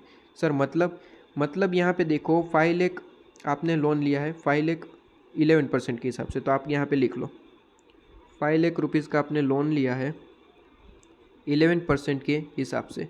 इसके बाद 9 लाख रुपीज़ का लोन लिया है, कितने? 9 लाख रुपीज़ का आपने लोन लिया है 13% के हिसाब से। ज़रा इसका आंसर मुझे बताओ, 11% और यहाँ पे 13%, तो यहाँ पे 5 लाख इंटू 11%, तो यहाँ पे आंसर आ रहा है 55,000। ठीक है, ये आपका इंटरेस्ट है। इंटरेस्ट इस पर कितना लगता है? तो 55,000 रुपीज़ का ये इंटरेस्ट लगता है। ठीक है, इंटरेस्ट, और यहाँ पे 13% है, तो 90,000 इंटू 13%, तो यहाँ पे आपका आंसर निकल के आया, सॉरी 90,000 कर दिया, 9 लाख है, तो 9 लाख इंटू 13%, तो यहाँ पे आपका आंसर आएगा, यहाँ पे आपका आंसर आ रहा है 1,17,000। ठीक है, 1,17,000 रुपीज़। Okay, 1,70,000 rupees. अब यहाँ पे जो है आपको वेट लेना होता है, मतलब कि इंटरेस्ट का अमाउंट का टोटल ले लो और टोटल आपने जो लोन लिया था उसका अमाउंट का टोटल, ठीक है, उसके हिसाब से वेट ले लो, मतलब कि उसका परसेंटेज निकाल लो। ठीक है, तो यहाँ पे मुझे इंटरेस्ट का टोटल बताना, यहाँ पे 55,000 प्लस 1,17,000, तो वो आपका आंसर आ रहा है 1,72,000, 1,72,000। अब मुझे लोन, टोटल लोन कितनी ली है आपने? तो यहाँ पे 5 लाख प्लस 9 लाख, तो यहाँ पे आपने लोन लिया है 14 लाख रुपीज़ का। ठीक है, 14 लाख रुपीज़ का लोन लिया है। ओके, तो सिंपली इसका रेट निकाल लो, मतलब कि यहाँ पे 1,72,000 जब इंटरेस्ट है आपका, तब आपकी लोन अमाउंट कितनी है? 14 लाख रुपीज़ की लोन अमाउंट है। ठीक है, तो बेसिकली आपका इंटरेस्ट रेट लगा कितना? तो 1,72,000 डिवाइड बाई 14 लाख और इंटू 100 करेंगे, मतलब कि आपको जो है यहाँ पे रेट मिल जाएगा 12.285%। ठीक है, 285%, ये आपका आंसर आ रहा है। ओके, तो ये आपका रेट है, इस रेट से जो है आप अमाउंट चार्ज करेंगे।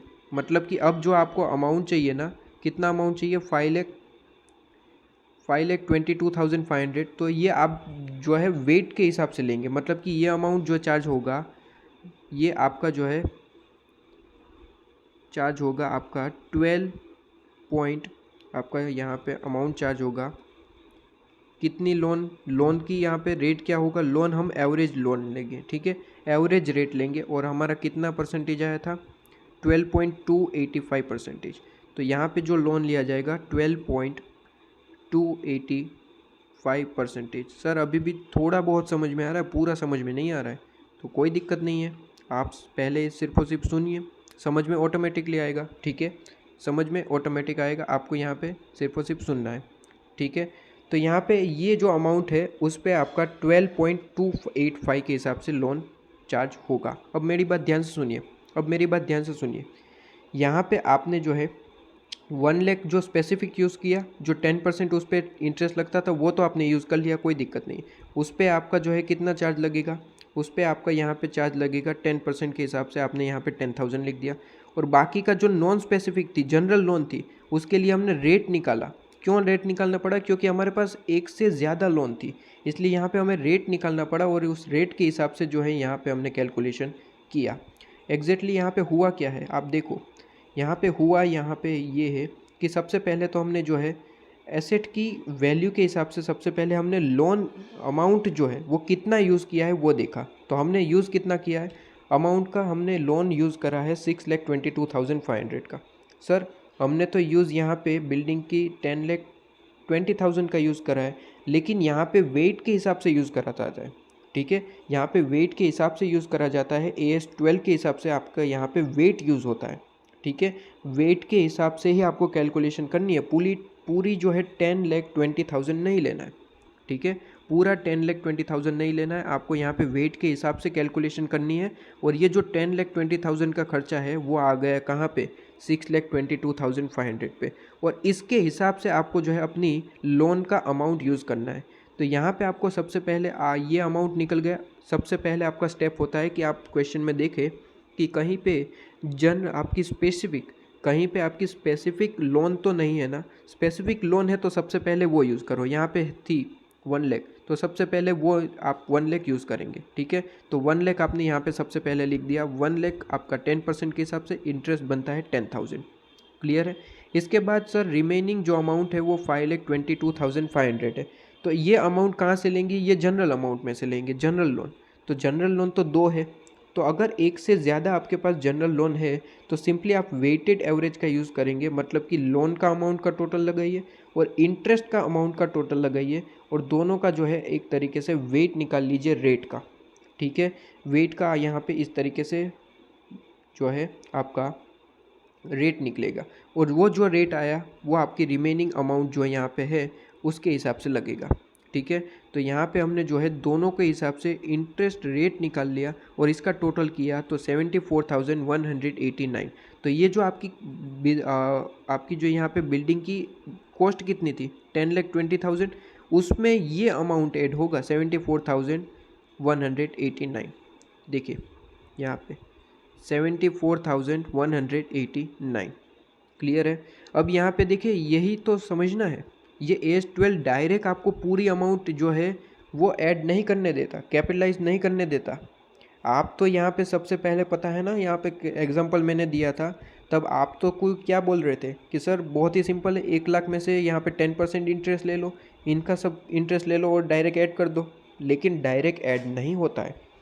यहाँ पे सिंपली आपको जो है कितना अमाउंट का जो है लोन लेना है, लोन में से भी कितना अमाउंट का लोन लेना है आपको कंसीडर करना है, वो भी आपको निकालना पड़ेगा। तो वो कैसे निकलेगा, वो आप यहाँ पे इस तरीके से निकालेंगे, मंथ के हिसाब से कैलकुलेशन करिए और फिर आपको पता चलेगा कि यहाँ पे लोन का अमाउंट हमें सिर्फ और सिर्फ कितना लेना है 6,22,500। भले ही आपने जो है लोन कितने की ले रखी है, 5 लाख की ले रखी है, 9 लाख की ले रखी है, 1 लाख की कंसिडर नहीं करेंगे। कंसिडर सिर्फ और सिर्फ 6,22,500 का ही कंसीडर होगा। बाकी का जो लोन का अमाउंट है वो आपका PNL में जाएगा, बाकी का जो लोन अमाउंट का जो इंटरेस्ट है वो PNL में जाएगा। मेरी बात समझ में आ रही है? वो PNL में जाएगा। यहाँ पे सिर्फ और सिर्फ 6,22,500 पे जो आपका चार्ज लगता है वो आपका अमाउंट आएगा। क्लियर है? तो यहाँ पे देखो इस तरीके से ही कैलकुलेशन की और यहाँ पे अमाउंट आया 74,189 जो कैपिटलाइज होगा, जो यहाँ पे कैपिटलाइज होगा। ठीक है, बिल्डिंग की कॉस्ट में कैपिटलाइज होगा। ठीक है, इसकी जर्नल एंट्री पूछी है। देखिए जर्नल एंट्री यहाँ पे इन लोगों ने डायरेक्ट जर्नल एंट्री बना रखी है, आपको भी यही लिखनी है। ठीक है, लेकिन मैं आपको थोड़ा सा समझा दूँ कि किस तरीके से यहाँ पे डायरेक्ट है। देखिए बेसिकली 2 जर्नल एंट्री होती है। एक तो सबसे पहले तो आपकी यहाँ पे बिल्डिंग बन रही है, तो बिल्डिंग अकाउंट डेबिट कितने की है 10,20,000। बिल्डिंग अकाउंट डेबिट यहाँ पे बिल्डिंग अकाउंट डेबिट बिल्डिंग आपकी है कितने की टोटल 10,94,189। ठीक है। यहाँ पे जनरल एंट्री होती क्या है, building account debit, general entry आपकी होती है बिल्डिंग अकाउंट डेबिट। डेबिट कितने से, पूरा अमाउंट जो आपकी बिल्डिंग की रियल अमाउंट है। बिल्डिंग की रियल अमाउंट कितनी है, 10,94,000, तो 10,94,189 यहाँ पे होता है टू बिल्डिंग इन WIP, ठीक है, वर्क इन प्रोग्रेस, ठीक है।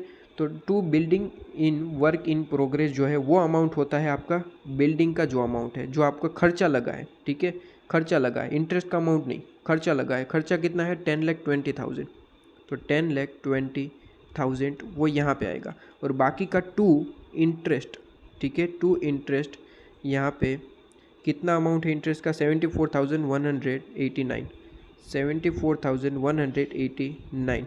और फिर आप जो है इसका पेमेंट करते हैं, ठीक है, इसका पेमेंट करते हैं, तो ये आपका जो खर्चा है वो आपका डेबिट होगा, ठीक है। यहाँ पे WIP debit, interest debit to bank, ठीक है।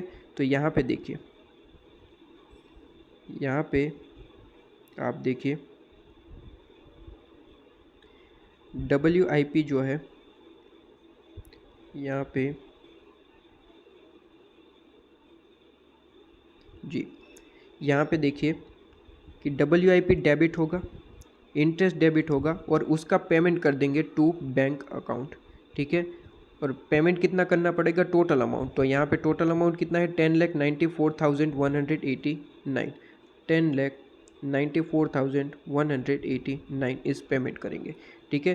तो यहाँ पे बेसिकली ये दो जनरल एंट्री होती है, जिसे यहाँ पे शॉर्ट में आपको जो है एक में बता रखा है, ठीक है।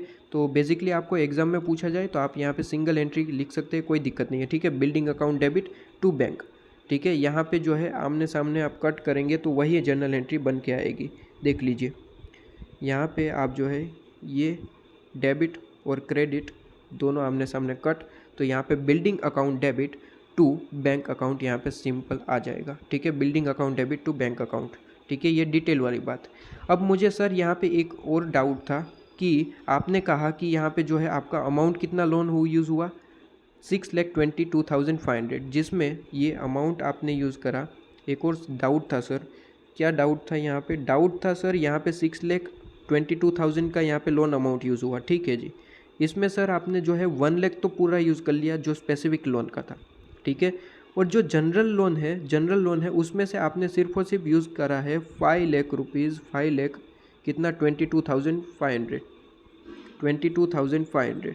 तो सर आप कह रहे थे कि रिमेनिंग अमाउंट जो है वो PNL में जाएगा, मतलब कि यहाँ पे सर हमने लोन तो टोटल कितने का ले रखा था, जनरल लोन हमारी कितने की थी, टोटल 14 लाख रुपीज़ की थी, जिसमें से आपने सिर्फ और सिर्फ कितना यूज़ करा, सिर्फ और सिर्फ यूज़ करा सर 5,22,500 अमाउंट का, ठीक है। तो 14 लाख में से 500 का तो यूज़ आपने करा, लेकिन सर आपका ये जो अब रिमेनिंग अमाउंट है, ये जो रिमेनिंग अमाउंट है 8,77,500, इस पे जो इंटरेस्ट लगेगा वो अमाउंट कहाँ जाएगा, वो अमाउंट PNL में जाएगा, ठीक है। वो अमाउंट कहाँ जाएगा, वो अमाउंट PNL में जाएगा, ठीक है। तो ये आपको पूछा नहीं है, लेकिन मैं आपको यहाँ पे बता रहा हूँ कि ये अमाउंट कहाँ जाएगा, PNL में। ये अमाउंट पे कितना इंटरेस्ट है, इंटरेस्ट तो कैलकुलेट करके रखा है 12.285 कीजिए ज़रा। तो यहाँ पे आपका आंसर आएगा 1,07,564 रुपीज़, ठीक है। ये अमाउंट आपको पूछा नहीं है कि कितना अमाउंट PNL में जाएगा, लेकिन फिर भी आपको जो है एक्स्ट्रा पढ़ा दिया है कि शायद क्वेश्चन पूछ ले आपको, तो ये भी आपको आता है, ये भी आपको जो है आता है, ठीक है।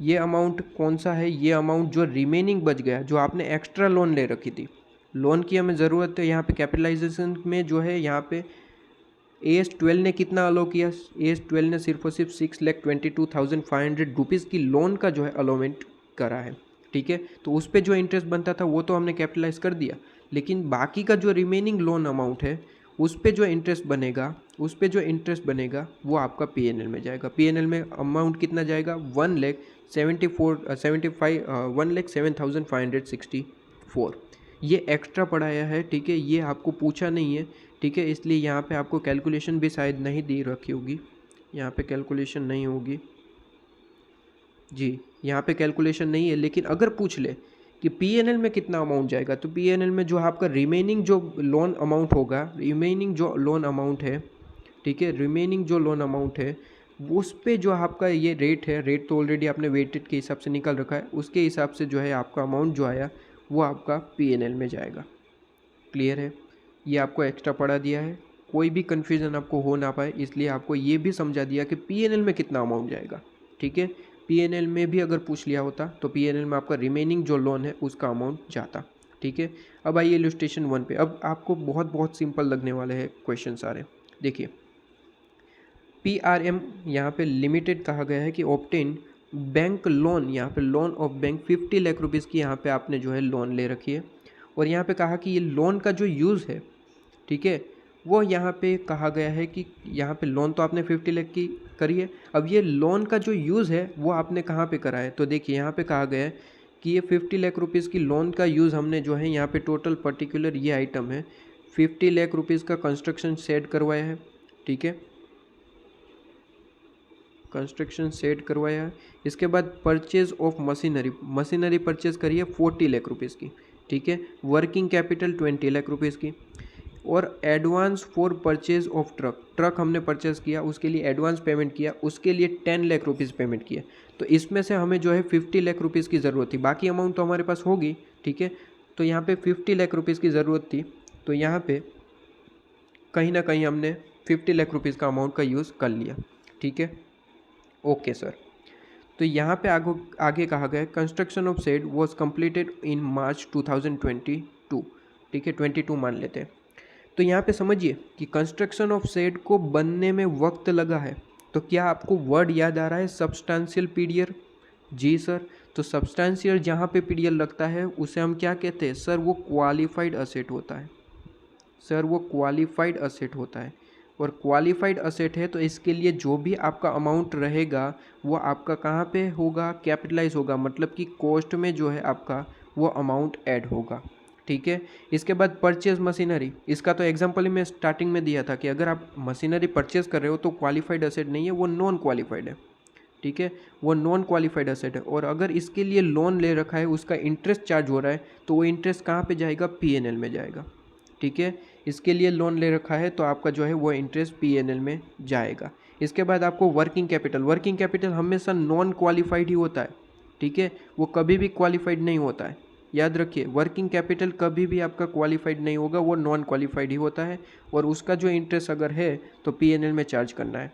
इसके बाद परचेज ऑफ ट्रक परचेज कर रहे, बनवा थोड़ी रहे।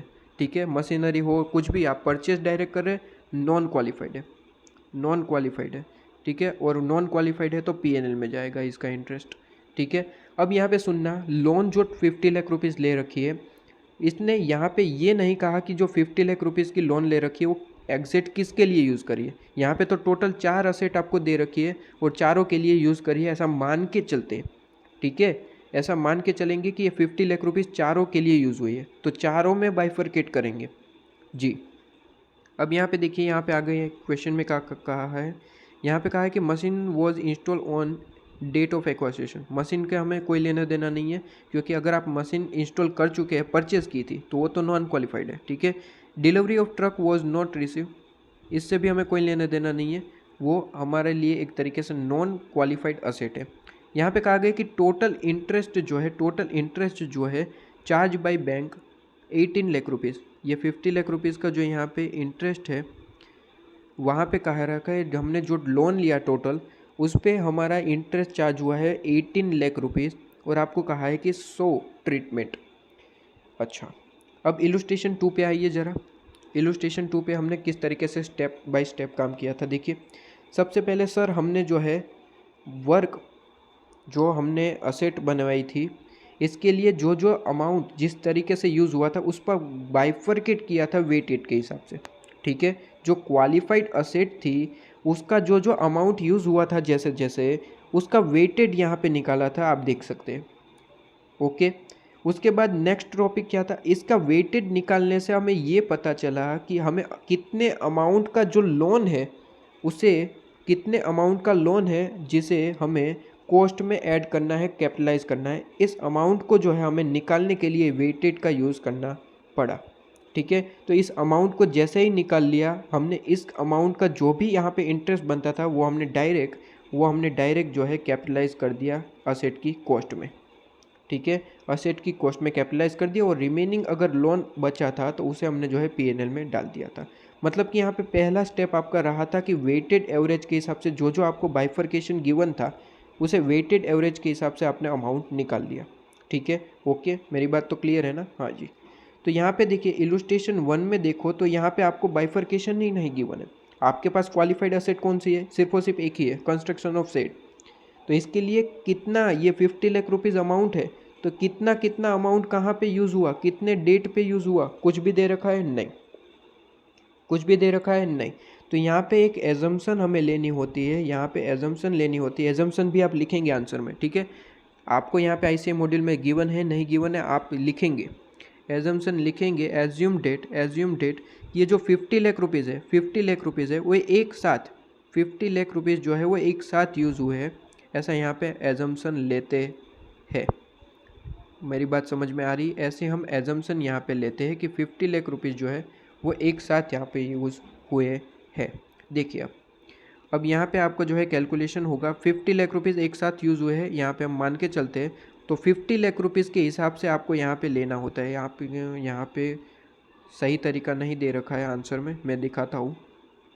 देखिए यहाँ पे आपके सामने मैंने एक फॉर्मेट बना दिया ताकि हमें कोई दिक्कत ना आए। सबसे पहले पर्टिकुलर कंस्ट्रक्शन ऑफ शेड है, ठीक है, कंस्ट्रक्शन ऑफ शेड।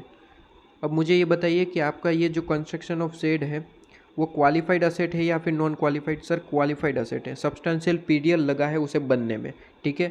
अमाउंट कितना है उसका? 50 लाख, 50 लाख रुपीज़ अमाउंट है। और टोटल हमारा इंटरेस्ट कितना लगा? देखिए लोन का अमाउंट नहीं लेना है, मैंने पहले से ही कहा है कि जो आपका इंटरेस्ट अमाउंट होता है वो कैपिटलाइज होता है, लोन का अमाउंट कैपिटलाइज नहीं होगा, ठीक है। इंटरेस्ट का जो अमाउंट होता है वो कैपिटलाइज होगा, ठीक है। तो यहाँ पे जो आपका कंस्ट्रक्शन ऑफ शेड है वो 50 लाख रुपीज़ का है, ठीक है, 50 लाख रुपीज़ का है। और ये 50 लाख रुपीज़ को हम जो है बाइफरकेट करेंगे, 50 लाख किसके हिसाब से? 18 लाख रुपीज़ आपका यहाँ पे हुआ है इस तरीके से, ठीक है।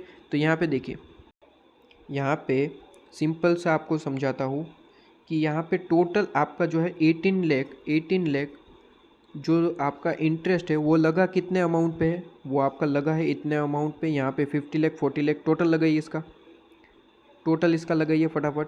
तो 50 lakh plus 40 lakh plus 20 lakh plus 10 lakh, तो ये आपका आंसर आएगा 120 लाख रुपीज़ आपका टोटल है। मतलब कि ये लोन जो है 50 लाख रुपीज़ की, ये 120 लाख रुपीज़ के लिए ली गई थी, ठीक है। जिस पे हमारा इंटरेस्ट कितना बना? 18 लाख रुपीज़। मतलब कि 18 लाख रुपीज़ जो है आपका इंटरेस्ट बना है कितने अमाउंट पे? 120 लाख रुपीज़ पे, ठीक है। तो मेरी बात सुनिए, 18 लाख रुपीज़ का इंटरेस्ट बना है कितने अमाउंट पे? 18 लाख रुपीज़ का इंटरेस्ट बना है 120 लाख रुपीज़ पे, 120 लाख रुपीज़ पे। तो यहाँ पे हम कितने अमाउंट के लिए यहाँ पे इंटरेस्ट निकाले? 50 लाख रुपीज़ पे। तो यहाँ पे अगर हमारा अमाउंट होता 50 लाख तो उसके लिए ये अमाउंट कितना होता? मतलब कि 18 लाख रुपीज़ में से 50 लाख रुपीज़ के लिए अमाउंट कितना बन रहा है? तो यहाँ पे क्रॉस मल्टीप्लाई 50 लाख इंटू आपका 18 लाख डिवाइड बाई 120। क्लियर है? बहुत ही सिंपल है, बचपन में पढ़ते थे जब हमारा बैग में एक डब्बा था, टिफ़िन था खाने का, और पेन पेंसिल वगैरह था, ठीक है। एक नोटबुक थी फटी हुई जिसका कवर एक जगह कहीं पे घर पे घूम रहा था और पेज हमारे बैग में थे। उस टाइम की बात कर रहा हूँ, उस टाइम पे जो है आप ये पढ़ के आ रहे हैं, ठीक है, कि 50 लाख इंटू 18 डिवाइड बाई 120, ये पढ़ाना पड़ता है जी, ये कैलकुलेशन करवाना पड़ता है ताकि आपको जो है ऐसा ना लगे कि मुझे नहीं आता है। ऐसी छोटी मोटी कैलकुलेशन करवाने से क्या होता है? ऐसी छोटी मोटी कैलकुलेशन करवाने से आपको जो है ये समझ में आता है, अंडरस्टैंडिंग बेटर होती है। बाकी ये तो हर एक बच्चे को पता होता है, हर एक स्टूडेंट को यहाँ पे ये पता होता है कि इस तरीके से कैलकुलेशन होती है। इसे करवाने का क्या मतलब है? इसके करवाने का ये मतलब है कि आपको कॉन्फिडेंस रहता है कि हाँ जी आता है, ठीक है, आपको कॉन्फिडेंस रहता है। तो यहाँ पे मुझे बताइए कि यहाँ पे आपका जो है 18 डिवाइड बाई 120 हुआ, ठीक है, 18 डिवाइड बाई 120, और यहाँ पे आपका आंसर आया कितना इंटरेस्ट आया, ये 7.5 लाख रुपीज़ है, 7.5 लाख रुपीज़ यहाँ पे आपका आया। अब मुझे यहाँ पे बताना ना पड़े क्वालिफाइड एसेट है, तो क्वालिफाइड एसेट का अमाउंट हमेशा P&L में जाता है, सॉरी, क्वालिफाइड एसेट का अमाउंट जो है हमेशा कैपिटलाइज होता है, कॉस्ट में ऐड होता है, ठीक है, और नॉन क्वालिफाइड एसेट का जो है हमेशा अमाउंट जो है P&L में जाता है, ठीक है। तो ये 7.5 लाख रुपीज़ कहाँ जाएगा, ये जाएगा P&L में, ये जाएगा P&L में, क्लियर है। इसके बाद कोई क्वालिफाइड एसेट है, अब क्वालिफाइड एसेट ही नहीं बची, अब नॉन क्वालिफाइड एसेट है, परचेज ऑफ मशीन। यहाँ पे देखिए आपको जो है ट्रीटमेंट पूछा था, यहाँ पे इंटरेस्ट का ट्रीटमेंट पूछा है, उसी ट्रीटमेंट को हम कर रहे हैं, ठीक है। चलिए, इसके बाद यहाँ पे आपका है purchase of machinery 40 lakh rupees, तो मशीनरी आपने परचेज करी है, ठीक है, कितना है 40 लाख रुपीज़, तो 40 into 18 lakh divide by 120 lakh, आपका यहाँ पे आंसर आएगा 40 इंटू 18 डिवाइड बाई 120। तो यहाँ पे आएगा आपका एक गलती मैंने की है, ज़रा जल्दी से बताइए मैंने क्या गलती करी है। यहाँ पे आपका आंसर आ रहा है 6 लाख। क्या गलती करी है जल्दी से बताइए, वीडियो स्टॉप कीजिए और मुझे बताइए कमेंट में क्या गलती करी है, क्या गलती करी है। सर गलती ये करी है कि आपने ये जो मशीनरीज़ है वो क्वालिफाइड एसेट में नहीं लिखना है, वो नॉन क्वालिफाइड एसेट में लिखना है, क्योंकि अब क्वालिफाइड एसेट हमारे पास है ही नहीं, हमारे पास सिर्फ और सिर्फ अब नॉन क्वालिफाइड एसेट ही है, ठीक है, और उसमें ही आपको यहाँ पे लिखना है, ठीक है। नॉन क्वालिफाइड एसेट ही हमारे पास अब बचा हुआ है, क्वालिफाइड एसेट है ही नहीं, ठीक है जी, ओके। तो ये आपका हो गया क्वालिफाइड एसेट। क्वालिफाइड एसेट में सिर्फ और सिर्फ एक ही चीज़ है 7.5 लाख, बाकी सारी नॉन क्वालिफाइड एसेट है जो P&L में जानी है, ठीक है। इसके बाद बताइए वर्किंग कैपिटल 20 लाख, तो वर्किंग कैपिटल, ठीक है, कितना है 20 लाख, तो 20 लाख है इंटू 18 डिवाइड बाई 120 लाख, तो 20 इंटू 18 डिवाइड बाई 120, तो ये आपका आंसर आएगा 3 लाख रुपीज़, जो आपके यहाँ पे वर्किंग कैपिटल के हिसाब से लोन का अमाउंट डिस्ट्रीब्यूट हुआ है, ठीक है।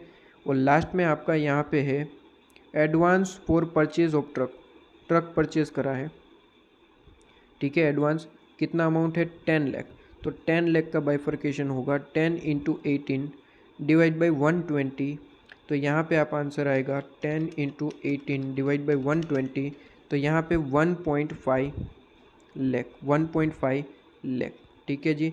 अब यहाँ पे इसका टोटल लगाओगे तो वही अमाउंट आएगा जो आपका था 18 लाख रुपीज़ की, यहाँ पे लोन आ जाएगी, यहाँ पे 7.5 लाख है, और इसका टोटल लगाओगे तो 6 + 3 + 1.5, तो यहाँ पे 10.5 लाख रुपीज़ है, 10.5 लाख रुपीज़, और ये 7.5 + 7.5 18 लाख आ गया। तो यहाँ पे बेसिकली हमने जो है लोन का डिस्ट्रीब्यूशन करा है, किस तरीके से जो है ये बाइफरकेट होगा लोन, तो यहाँ पे इस तरीके से आपका जो है लोन अमाउंट जो है बाइफरकेट होगा।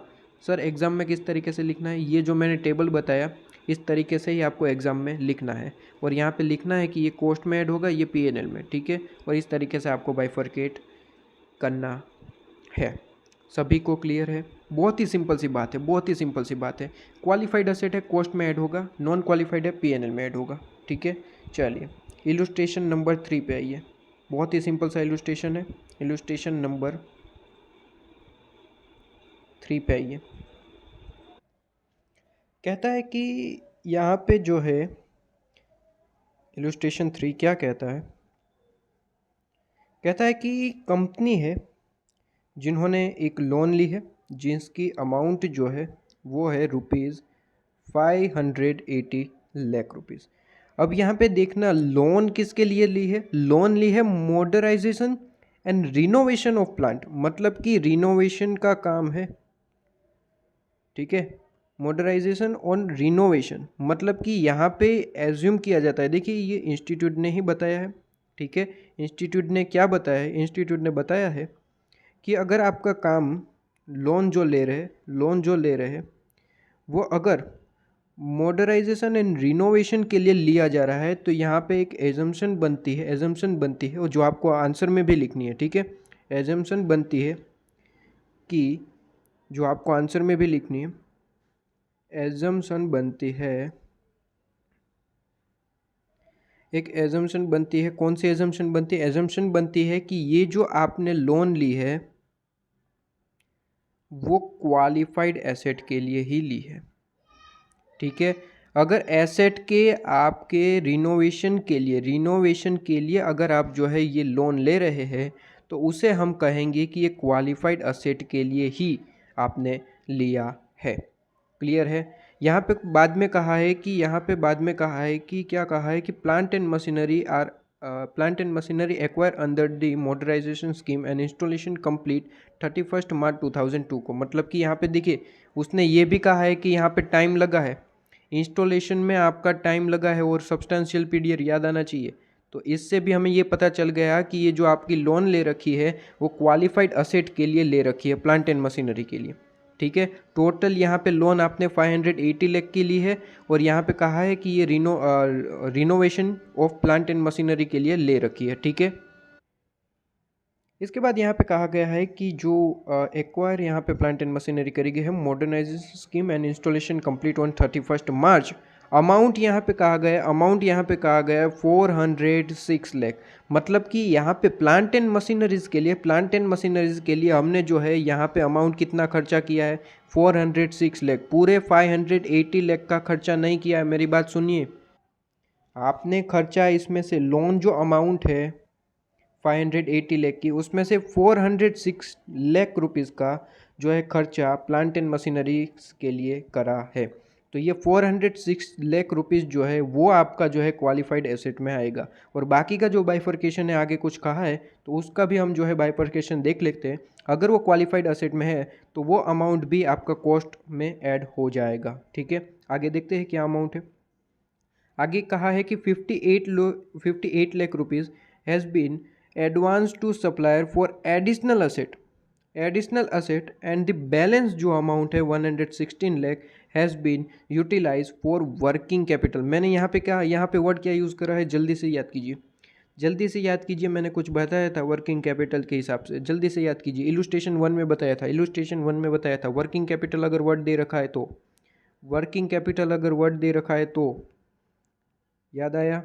वर्किंग कैपिटल अगर वर्ड दे रखा है तो सर आपने कहा था कि वर्किंग कैपिटल आपकी कभी भी क्वालिफाइड नहीं हो सकती, वो नॉन क्वालिफाइड है। क्वेश्चन ये खुद कह रहा है कि ये क्वालिफाइड है तो बात अलग है, लेकिन क्वेश्चन कहेगा नहीं। अगर क्वेश्चन कह रहा है तो हमें कोई दिक्कत नहीं है, लेकिन क्वेश्चन ने कुछ भी नहीं कहा है तो वो वर्किंग कैपिटल कभी भी आपकी नॉन क्वालिफाइड नहीं हो सकती, वो हमेशा नॉन क्वालिफाइड ही होगी। मतलब कि ये जो अमाउंट यूज़ हुआ है 116 जो वर्किंग कैपिटल के लिए, ये क्वालिफाइड असेट के लिए यूज़ नहीं हुआ है, ठीक है। अच्छा सर यहाँ पे आपने एक चीज़ नहीं बताई, कौन सी? सर आपने यहाँ पे एक चीज़ ये नहीं बताई कि आपने यहाँ पे 58 लाख रुपीज़ जो एडवांस दिया गया है किसे, सप्लायर को, इसे सिर्फ आपने रीड करके छोड़ दिया, इसकी कोई एक्सप्लेनेशन आपने नहीं दी। ऐसा क्यों सर? ऐसा इसलिए क्योंकि इसे जो है इसी पॉइंट के लिए बेसिकली ये इंस्टीट्यूट ने आपको जो है ये क्वेश्चन दिया है। बाकी के यहाँ पे टोटल देखो 3 पॉइंट है, इस क्वेश्चन में टोटल 3 पॉइंट है। सबसे पहले प्लांट एंड मशीनरी तो आपने यहाँ पे ये वर्ड सुनते ही आपने जो है पता लगा लिया कि वो क्वालिफाइड असेट है। 406 लाख जो है एज अ क्वालिफाइड असेट की तरह ट्रीट हो गए, मतलब कि कॉस्ट ऑफ परचेज में कॉस्ट में जो है आपके कैपिटलाइज हो जाएंगे, ठीक है। इसके बाद 116 जो आपकी वर्किंग कैपिटल है, इससे भी आपने पता लगा लिया कि वर्किंग कैपिटल है कभी भी क्वालिफाइड नहीं होता है, नॉन क्वालिफाइड असेट है, ठीक है। और नॉन क्वालिफाइड हमेशा वो P&L में जाएगा, ठीक है। तो बचा कौन सा पॉइंट? बचा यहाँ पे एडवांस टू सप्लायर, और इसी पॉइंट के लिए ये इलस्ट्रेशन दिए रखा है। बाकी तो इलस्ट्रेशन 1 और 2 पढ़ा, ये तो आप सिंपल तरीके से इसकी ट्रीटमेंट आप पता लगा लेंगे कि ये कैपिटलाइज होगा, ये P&L में जाएगा, ये तो ट्रीटमेंट आपको पता ही है। यहाँ पे पॉइंट जो है ये पॉइंट है 58 लाख, जिसके लिए ये इलस्ट्रेशन आपको स्पेशली दे रखा है, ठीक है। तो सबसे पहले तो ये ट्रीटमेंट मैं आपको बता दूं कि 406 लाख देखो मॉडर्नाइजेशन एंड रिनोवेशन, ठीक है। तो यहाँ पे 406 लाख जो आपकी लोन है, 406 लाख जो आपकी यहाँ पे लोन की अमाउंट यूज़ करी है, वो अमाउंट कहाँ पे जाएगी? क्वालिफाइड एसेट की तरह कैपिटलाइज होगी। क्या होगी? कैपिटलाइज। देखिए यहाँ पे क्वेश्चन में देखिए, क्वेश्चन में देखिए यहाँ पे सबसे पहले इसकी बाइफर्केशन कैसे होगी सर, वो वहाँ पे आंसर में दिखा है, लेकिन आप कैलकुलेशन करके दिखाओ। बिल्कुल दिखाएंगे, बिल्कुल दिखाएंगे। मुझे बताओ कि ये जो आपने लोन लिया है 580 लाख रुपीज़ का आपने लोन लिया है, ये लोन पे इंटरेस्ट कितना बनता है? ये लोन पे आपका इंटरेस्ट कितना बनता है? तो ये सर, ये लोन पे जो है इंटरेस्ट आपका, खैर जाने दो, ये लोन पे आपका इंटरेस्ट बनता है। आपको यहाँ पे क्वेश्चन में गिवन है, लास्ट में यहाँ पे देखिए, इसके बाद क्वेश्चन में ही गिवन है कि the accountant is dilemma as how to account for the total interest 52.20। यहाँ पे आपको जो है दे रखा है, आपका जो टोटल इंटरेस्ट है 52.20 लाख रुपीज़ है, 52.20 लाख रुपीज़ है। और यहाँ पे क्वेश्चन में कहा है कि जो अकाउंटेंट है वो यहाँ पे सक्षम नहीं है। क्या वर्ड यूज़ किया मैंने? सक्षम नहीं है कि ये 52 लाख रुपीज़, ये 52 लाख रुपीज़ है, 52.2 लाख रुपीज़, ये अमाउंट का किस तरीके से बाइफर्केशन करे, ये अकाउंट को समझ में नहीं आ रहा है, अकाउंटेंट को समझ में नहीं आ रहा है। तो वो आपके पास आया है, वो जो है आपके पास आया है और आपसे रिक्वेस्ट कर रहा है कि आप मुझे ये बताइए कि 52.2 ये जो इंटरेस्ट बन रहा है वो किस तरीके से बाइफर्केट हो गया। तो देखिए, हमने इसे बहुत ही सिंपल तरीके से बताया कि देखो भैया अकाउंटेंट, सिंपल तरीके से मुझे ये बताओ कि टोटल 580 लाख की लोन है, उसमें कौन कौन सी अमाउंट आ रही है। तो उसने कहा 3 अमाउंट आ रही है, एक तो 406 लाख, एक तो आपकी आ रही है 406 लाख रुपीज़, ये लाख की बात कर रहा हूँ, ठीक है। दूसरी आ रही है एडवांस दिया था सप्लायर को 58 लाख रुपीज़ का, 58 लाख रुपीज़ का एडवांस दिया था। और तीसरी है वर्किंग कैपिटल 116। और इस तरीके से ये पूरी अमाउंट का हमने यूज़ करा है जी। अब मुझे ये बताओ कि इंटरेस्ट की किस तरीके से बाइफर्केशन होगी। तो देखिए, यहाँ पे हमने अकाउंटेंट को बताया, हमने बताया, क्या बताया, देखो भाई अकाउंटेंट सुनो ज़रा। तो उसने कहा हाँ जी बोलिए। सुनो ज़रा यहाँ पे कि असेट जो है वो 2 तरीके की होती है, एक क्वालिफाइड असेट होती है, ठीक है, एक क्वालिफाइड असेट होती है, एक नॉन क्वालिफाइड असेट होती है। अकाउंटेंट आपसे कह रहा है कि हाँ जी, ये तो थोड़ा बहुत हमने पढ़ा था, लेकिन अच्छा हुआ आपने बता दिया, मुझे याद नहीं था, ठीक है। तो आपने अकाउंटेंट पे ये उपकार कर दिया है। इसके बाद आपने कहा कि देखो भाई समझो, क्वेश्चन में समझो। अकाउंटेंट ने कहा कि हाँ मैं क्वेश्चन देख रहा हूँ, समझाइए। सबसे पहले तो आपने जो है यहाँ पे मॉडर्न, आपका जो मॉडरेशन है, रिनोवेशन के लिए, प्लांट एंड मशीनरी के लिए जो अमाउंट यूज़ करा है, वो तो हमेशा आपका जो है एक तरीके से क्वालिफाइड एसेट माना जाएगा। अकाउंटेंट ने कहा ठीक है जी। तो यहाँ पे देखो, इसका जो अमाउंट है, लोन का अमाउंट, जो इंटरेस्ट का अमाउंट होगा, ये हमेशा आपका जो है कैपिटलाइज होगा, मतलब कि क्वालिफाइड एसेट में जो है आपकी इसकी कैलकुलेशन करोगे। तो अकाउंटेंट ने कहा सर कैसे कैलकुलेशन करेंगे, मतलब ये 406 लाख की अमाउंट है आपकी लोन, तो इसे जो है इनटू क्या करेंगे।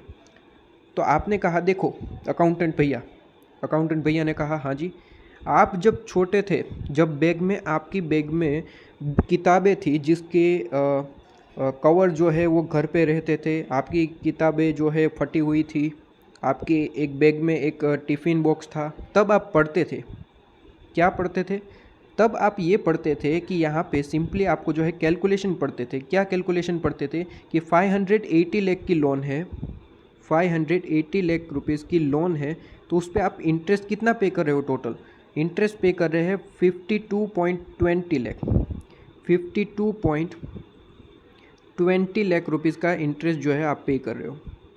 अकाउंटेंट भैया ने कहा ठीक है। तो आप अमाउंट, कितने अमाउंट के लिए कैलकुलेशन करना चाहते हो, आप अमाउंट के लिए कैलकुलेशन करना चाहते हो 406 लाख के लिए। तो 406 लाख के लिए ये इंटरेस्ट कितना बनता है, टोटल ये 580 के लिए 52.20 है, तो 406 के लिए कितना अमाउंट बनेगा। तो 400 cross multiply 406 into 52.2 divide by 580 तो कितना आंसर आएगा बताइए।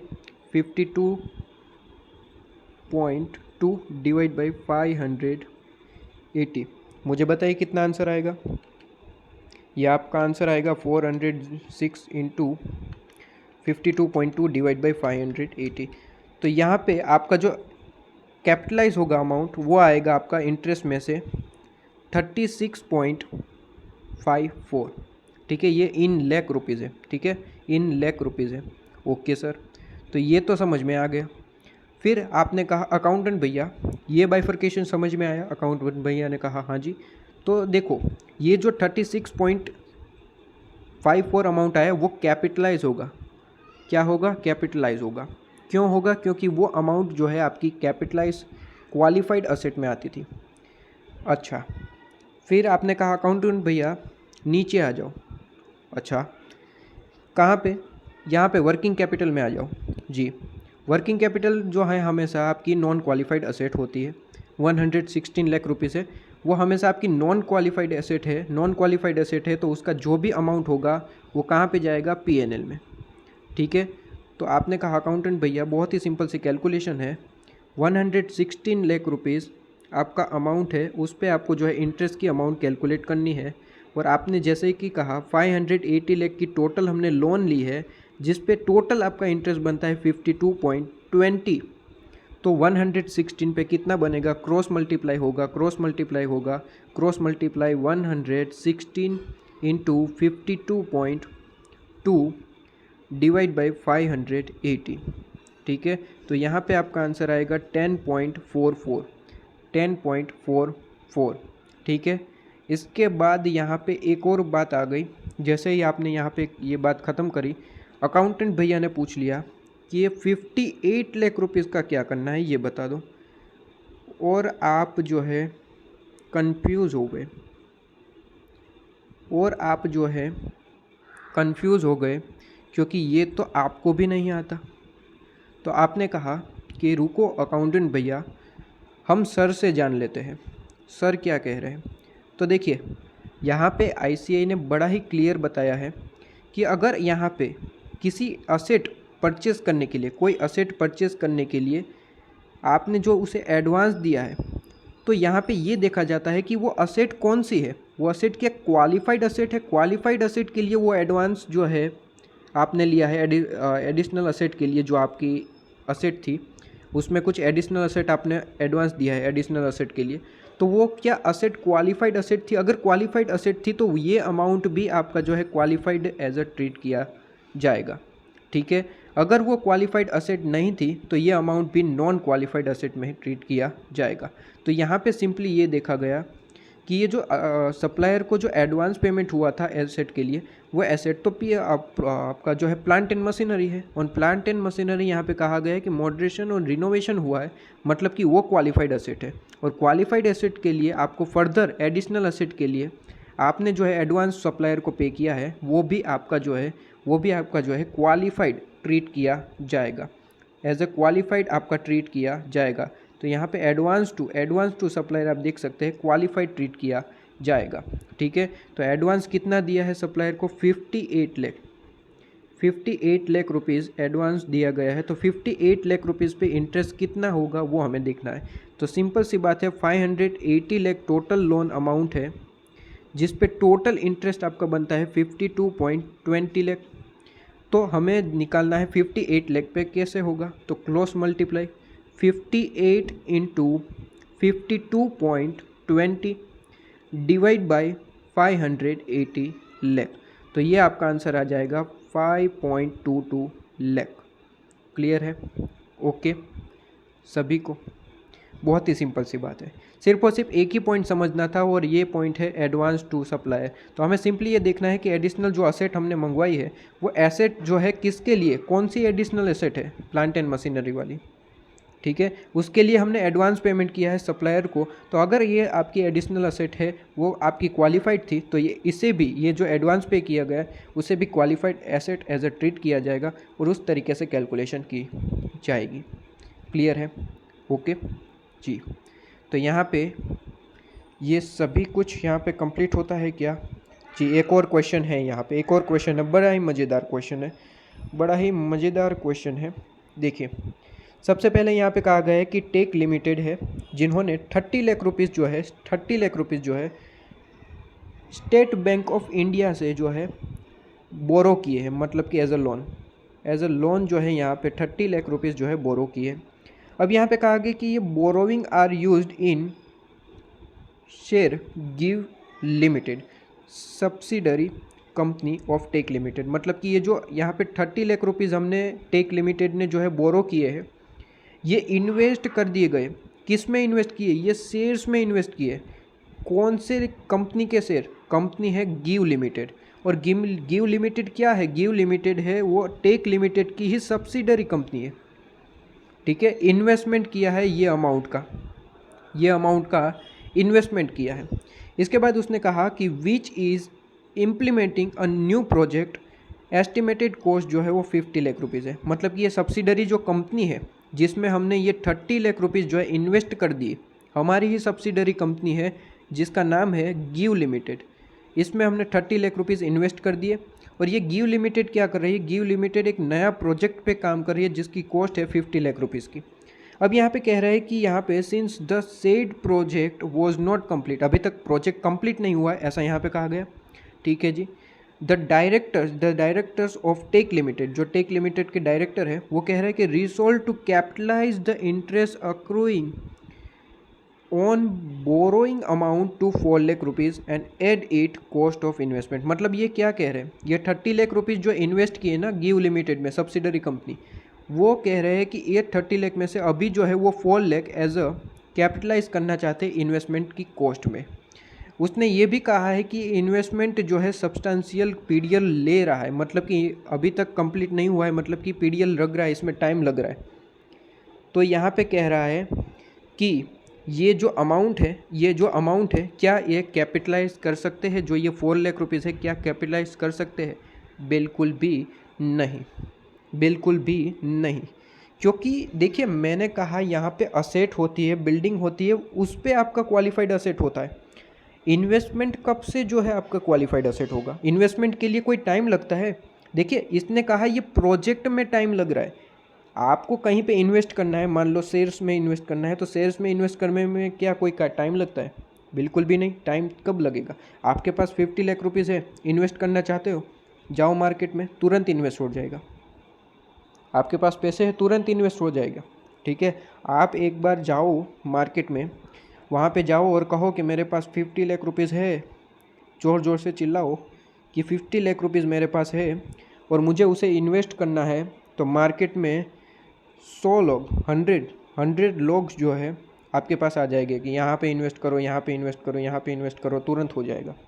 इन्वेस्ट करने में कोई टाइम नहीं लगता। ये क्वालिफाइड असेट है ही नहीं। मेरी बात समझ रहे? अगर आपके पास पैसे है तुरंत इन्वेस्ट हो जाएगा। ठीक है, तो यहाँ पे ये बात समझना, ये बात याद रखना कि ये जो प्रोजेक्ट है, बेशक उसने कहा है कि प्रोजेक्ट अभी तक रेडी नहीं हुआ है, उस पर काम चल रहा है, लेकिन इन्वेस्टमेंट की बात हो रही है यहाँ पे। आपने जो ये 30 लाख रुपीज़ यूज़ किए वो किस में यूज़ किए? इन्वेस्टमेंट के लिए। और इन्वेस्टमेंट कभी भी जो है आपका क्वालिफाइड असेट नहीं होता है। इन्वेस्टमेंट जो है कभी भी आपका क्वालिफाइड नहीं होता है, वो नॉन क्वालिफाइड असेट होता है। ठीक है, नॉन क्वालिफाइड असेट होता है। याद रहे यहाँ पे एक और पॉइंट याद रहे। इन्वेस्टमेंट की बात कर रहे हो तो इन्वेस्टमेंट के लिए तो यहाँ पे देखिए इन्वेस्टमेंट की बात कर रहे हो, ठीक है, इन्वेस्टमेंट की बात कर रहे हो तो उसमें जो खर्चा लगता है, जैसे कि हो गया, आपने पढ़ा था इन्वेस्टमेंट अकाउंट में कि आप ब्रोकरेज पे करते हो। ठीक है, ब्रोकरेज पे करते हो, कोई इंटरेस्ट पे करते हो, तो वो यहाँ पे कंसिडर होता है, वो कॉस्ट यहाँ पे इन्वेस्टमेंट की कॉस्ट में जो है कैपिटलाइज होता है। ठीक है, लेकिन हम यहाँ पे ब्रोकरेज इंटरेस्ट की बात नहीं कर रहे, यहाँ पे इन्वेस्टमेंट की बात कर रहे हैं। मेरी बात ध्यान से सुनिएगा, यहाँ पे हम ब्रोकरेज इंटरेस्ट की बात नहीं कर रहे और ना ही इन्वेस्टमेंट की इस तरीके से बात कर रहे हैं। इन्वेस्टमेंट की बात हम यहाँ पे ये नहीं कर रहे हैं कि यहाँ पे जो इन्वेस्टमेंट है उसमें ये ब्रोकरेज ऐड होगा या नहीं होगा। हम यहाँ पे ये बात कर रहे हैं कि ये अमाउंट जो है हमने एज अ इन्वेस्टमेंट इन्वेस्ट कर दिया है, तो वो अमाउंट को जो है क्वालिफाइड एसेट नहीं माना जाएगा। ठीक है, यहाँ पे समझिए, एक डायग्राम से बता रहा हूँ। अगर आपके पास 50 लाख रुपीज़ है, ठीक है, 50 लाख रुपीज़ है, ओके, 50 लाख रुपीज़ है और ये 50 लाख रुपीज़ को जो है आप इन्वेस्ट करते हैं, ठीक है, तो ये जो आपका 50 लाख रुपीज़ है जो आपने इन्वेस्ट कर दिया, ये क्वालिफाइड असेट नहीं है, ये क्वालिफाइड असेट जो है नहीं है। लेकिन याद रहे, जैसे ही ये इन्वेस्टमेंट हो गया, ये क्वालिफाइड असेट नहीं है, लेकिन इन्वेस्टमेंट हो गया, इन्वेस्टमेंट में आपके जो है यहाँ पे ब्रोकरेज पे होता है, ठीक है, यहाँ पे इंटरेस्ट पे होता है। ये इन्वेस्टमेंट के लिए ये आपका जो है यहाँ पे कॉस्ट ऐड होगा। ये इंटरेस्ट जो है ब्रोकरेज जो है वो इन्वेस्टमेंट में जो है कैपिटलाइज होगा। मेरी बात सुन रहे हैं? ये इन्वेस्टमेंट में कैपिटलाइज होगा, ठीक है, क्योंकि ये जो अमाउंट है वो इन्वेस्टमेंट से रिलेटेड है। मैं ये नहीं बात कर रहा हूँ, ये इसकी बात नहीं कर रहा हूँ, मैं यहाँ पे ये बात कर रहा हूँ, इन्वेस्टमेंट यहाँ पे ये जो अमाउंट है ब्रोकरेज जो है इंटरेस्ट हो वो इन्वेस्टमेंट के लिए आपके कैपिटलाइज हो गया, कोई दिक्कत नहीं है।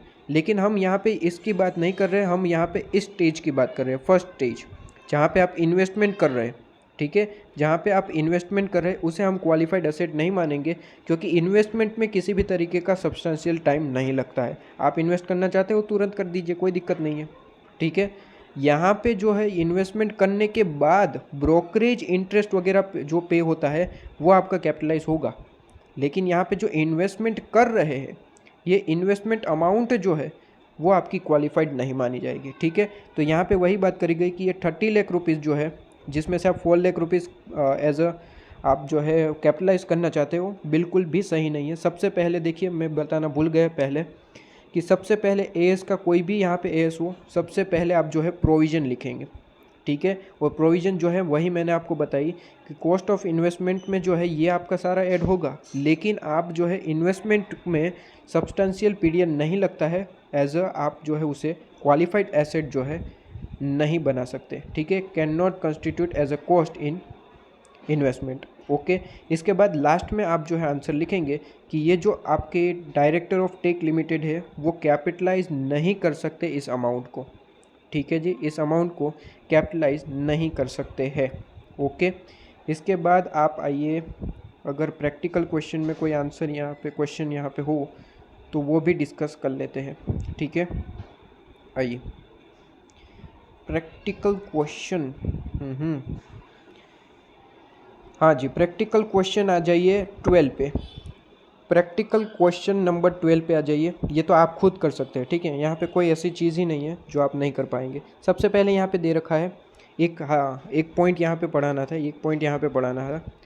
देखिए यहाँ पे ये पॉइंट पढ़ाना था कि आपको जो है ये तो समझ में आ गया कि qualified asset, non qualified asset, लेकिन यहाँ पे एक और चीज़ पढ़ानी थी कि आपने जो है मान लीजिए लोन लिया है, ठीक है, और यहाँ पे क्वालिफाइड एसेट के लिए ही लिया है, ठीक है, क्वालिफाइड एसेट के लिए ही लोन लिया है। और ये आपका जो है सब्सटेंशियल उनका जो पीरियड है, ये जो बिल्डिंग के लिए लोन लिया था, ठीक है, क्वालिफाइड एसेट क्या है, बिल्डिंग, और बिल्डिंग के लिए टाइम लोन लिया था। अब मान लीजिए यहाँ पे 1 मंथ, बीच में जो ये 1 मंथ है, बीच में 1 मंथ काम बंद रहा, मतलब कि मान लीजिए कोई एबनॉर्मल नॉर्मल रीज़न की वजह से। रीज़न जो है 2 तरीके के हो सकते हैं, रीज़न जो है 2 तरीके के हो सकते हैं। एक नॉर्मल रीज़न हो सकता है जिस पे हमारा कोई कंट्रोल नहीं है, और दूसरा हो सकता है एबनॉर्मल रीज़न, ठीक है। नॉर्मल रीज़न हो सकता है और दूसरा हो सकता है एबनॉर्मल रीज़न। अब नॉर्मल रीज़न है तो फिर आपका जो है वो अमाउंट जो है आपका, यहाँ पे सुनिएगा, क्वालिफाइड में आएगा। अगर नॉर्मल रीज़न है जिस पे आपका कोई कंट्रोल नहीं, एग्जांपल भी दूंगा, अभी सुनिए, एग्जांपल भी दूंगा। नॉर्मल रीज़न है जिस पे आपका कोई कंट्रोल नहीं है वो क्वालिफाइड में आएगा, और एब नॉर्मल रीज़न है जिस पे आपका कंट्रोल था फिर भी हुआ तो उसे हम जो है PNL में डालेंगे, क्वालिफाइड में ऐड नहीं करेंगे। अब ध्यान से सुनिए, यहाँ पे जो है मान लीजिए बिल्डिंग बना रहे थे, ठीक है, वहाँ पे बीच में जो है 1 मंथ, बीच में जो है 1 मंथ आपका जो है यहाँ पे काम बंद रहा। अब इसका कारण ये था कि जो वर्कर्स हैं हमारे, उनको वेजेस कम मिल रही थी तो उन्होंने स्ट्राइक कर दी। तो अब देखिए स्ट्राइक कर दी क्यों, वेजेस कम मिल रही थी, तो ये एबनॉर्मल आइटम्स है, एबनॉर्मल लॉस है। आप इसे कंट्रोल कर सकते थे लेकिन नहीं किया, 1 मंथ वेस्ट गया। तो 1 मंथ वेस्ट गया तो इस 1 मंथ के लिए जो आपका इंटरेस्ट बनेगा देखिए यहाँ पे आपने जो है समझिए इस चीज़ को, यहाँ पे आपने जो है लोन कितने का लिया वो अमाउंट से बताता हूँ, ठीक है, अमाउंट से बताता हूँ। लोन आपने कितने का लिया है, तो लोन आपने लिया है यहाँ पे 5 लाख रुपीज़ का, ठीक है, और जिस पे इंटरेस्ट बन रहा है 50,000, तो 50,000 पूरे साल का इंटरेस्ट बन रहा है। अब सीधी सी बात है, आप बैंक से लोन लिए हैं तो साल ख़त्म होते ही बैंक जो है अपना इंटरेस्ट मांगेगा, अपना इंटरेस्ट जो है आपके पास से मांग लेगा, ठीक है, पेमेंट कर दो। अब आप ये उसे कह सकते हैं कि बीच में जो है हमारा एक कुछ नॉर्मल एबनॉर्मल लॉस हो चुका था तो उसका इंटरेस्ट नहीं दूंगा, क्या ऐसा चलेगा? नहीं ना, पूरे का पूरा साल का इंटरेस्ट देना पड़ेगा ना, ठीक है, 50,000 पूरा देना पड़ेगा। जी सर, ओके। तो यहाँ पे हमें ही ट्रीटमेंट करनी पड़ेगी, 50,000 तो बैंक को पूरा पेमेंट करना पड़ेगा, लेकिन यहाँ पे 1 मंथ जो लॉस हुआ है, जिसका यहाँ पे मान लीजिए 1 मंथ का यहाँ पे इंटरेस्ट बनता था, यहाँ पे मान लीजिए इंटरेस्ट बनता था 2,000, ठीक है, इस 1 मंथ का इंटरेस्ट बनता था 2,000, फॉर एग्जांपल 2,000 इंटरेस्ट जो है वो लॉस हो चुका, क्योंकि 2,000 का यहाँ पे यूज़ ही नहीं कर पाए, 20,000 लिख दिया, कोई नहीं, 2,000, ठीक है, तो 2,000 का यूज़ ही नहीं कर पाए क्योंकि ये वेस्ट गया टाइम ही, पूरा 1 मंथ वेस्ट गया। क्यों? क्योंकि नॉर्मल एबनॉर्मल रीज़न की वजह से। अब वर्कर ने स्ट्राइक कर दी, तो वर्कर ने स्ट्राइक कर दी तो यहाँ पे इस 1 मंथ में हम कुछ काम नहीं कर पाए, कोई भी काम नहीं हो पाया इस मंथ में, ठीक है, तो इस मंथ में कोई भी काम नहीं हो पाया, तो ये मंथ का जो यहाँ पे लॉस हुआ, ये जो इस मंथ का जो यहाँ पे इंटरेस्ट था, ये इंटरेस्ट अमाउंट है, उसे कहाँ पे चार्ज करेंगे, ये क्वेश्चन यहाँ पे आता है, ठीक है। ये टू मंथ का जो यहाँ पे 1 मंथ का जो 2,000 रुपीज़ है इंटरेस्ट का, ये आपका कैपिटलाइज होगा या फिर नहीं होगा? तो देखिए बड़ी ही सिंपल सी बात है, आपको यहाँ पे एस कहता है कि ये जो 2,000 रुपीज़ का जो इंटरेस्ट बनता था, जो आप यहाँ पे यूज़ कर सकते थे लेकिन नहीं हुआ किसी कारण की वजह से किसी कारण की वजह से यूज़ नहीं हुआ, तो सिंपली आपको यहाँ पे एक क्वेश्चन पूछा गया एस ने कि वो कारण जो है वो नॉर्मल था या फिर एबनॉर्मल। जैसे कि वर्कर ने स्ट्राइक कर दी, जिसे आप रोक सकते थे, वेजेस बढ़ा दो, काम चालू हो जाएगा, ठीक है, तो वो जो है रोक सकते थे और फिर भी हुआ है आपका लॉस, वो पीएनएल में जाएगा, क्वालिफाइड एसेट की अमाउंट में ऐड नहीं होगा, मतलब कि उसे क्वालिफाइड आप नहीं करेंगे, ठीक है, कैपिटलाइज नहीं करेंगे। लेकिन अगर नॉर्मल लॉस था, जैसे कि यहाँ पे मान लीजिए आप बिल्डिंग बना रहे थे और बारिश होने लगी बहुत ज़ोर ज़ोर से, तो काम थोड़े दिन बंद रहा, ठीक है, बिल्डिंग बना रहे थे, बारिश के कारण जो है काम थोड़ा सा बंद रखना पड़ा, तो कारण जो है वो नॉर्मल था, जिस पे हमारा कोई कंट्रोल नहीं था, बारिश होने लगी, नॉर्मल कंट्रोल, ठीक है, नॉर्मल है, कंट्रोल हमारा नहीं था, तो उसे जो है आप क्वालिफाइड में ऐड करेंगे। मेरी बात समझ में आ रही है? आइए क्वेश्चन देखते हैं। यहाँ पे सबसे पहले कहा गया कि 1 अप्रैल 2021 मान लेते हैं, ठीक है। अमेजिंग अमेजिंग जी, कंस्ट्रक्शन लिमिटेड जो है ऑब्टेन, यहाँ पे लोन कितना है, 32 करोड़ रुपीज़ का जो है लोन लिया है, 32 करोड़ रुपीज़ का जो है यहाँ पे अमेजिंग कंपनी ने लोन लिया है, ठीक है जी, ओके। इसके बाद कहा गया है कि ये लोन का बाइफर्केशन किस तरीके से है, तो सबसे पहले construction of ceiling across 2 city, सबसे पहले क्या है कि कंस्ट्रक्शन हमने किया ऑफ सीलिंग एक्रॉस 2 सिटी। यहाँ पे कहा गया कि work was held up totally for 1 month during the year due to high water levels, मतलब कि यहाँ पे कहा गया है कि एक मंथ के लिए यहाँ पे कहा गया 1 मंथ के लिए काम बंद रहा था, ये कंस्ट्रक्शन का जो काम है 1 मंथ के लिए काम बंद रहा था, और यहाँ पे कहा है 1 मंथ के लिए जो काम बंद रहा वो क्या कारण था, हाई वाटर लेवल, मतलब कि ज़्यादा बारिश के कारण हाई वाटर लेवल हो गया तो कंस्ट्रक्शन बंद करना पड़ा।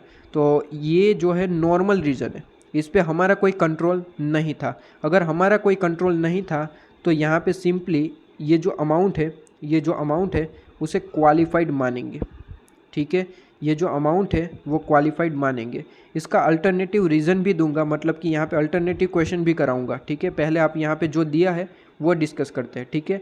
इसका अल्टरनेटिव क्वेश्चन भी मैं करवाऊंगा कि अगर ये क्वालिफाइड ना होता तो क्या होता, ठीक है, ये भी हम करवाएंगे जी, यहाँ पे ये भी हम करवाएंगे, कोई दिक्कत नहीं है। चलिए ये यहाँ पे डाल देते हैं ताकि हमें कोई रीज़न ना आए। चलिए ओके, चलिए इसके बाद यहाँ पे दे रखा है कि purchase of equipment and machinery. Purchase कभी भी जो है आपका क्वालिफाइड नहीं होता है, वो सिंपली नॉन क्वालिफाइड होता है, सिंपली नॉन क्वालिफाइड होता है।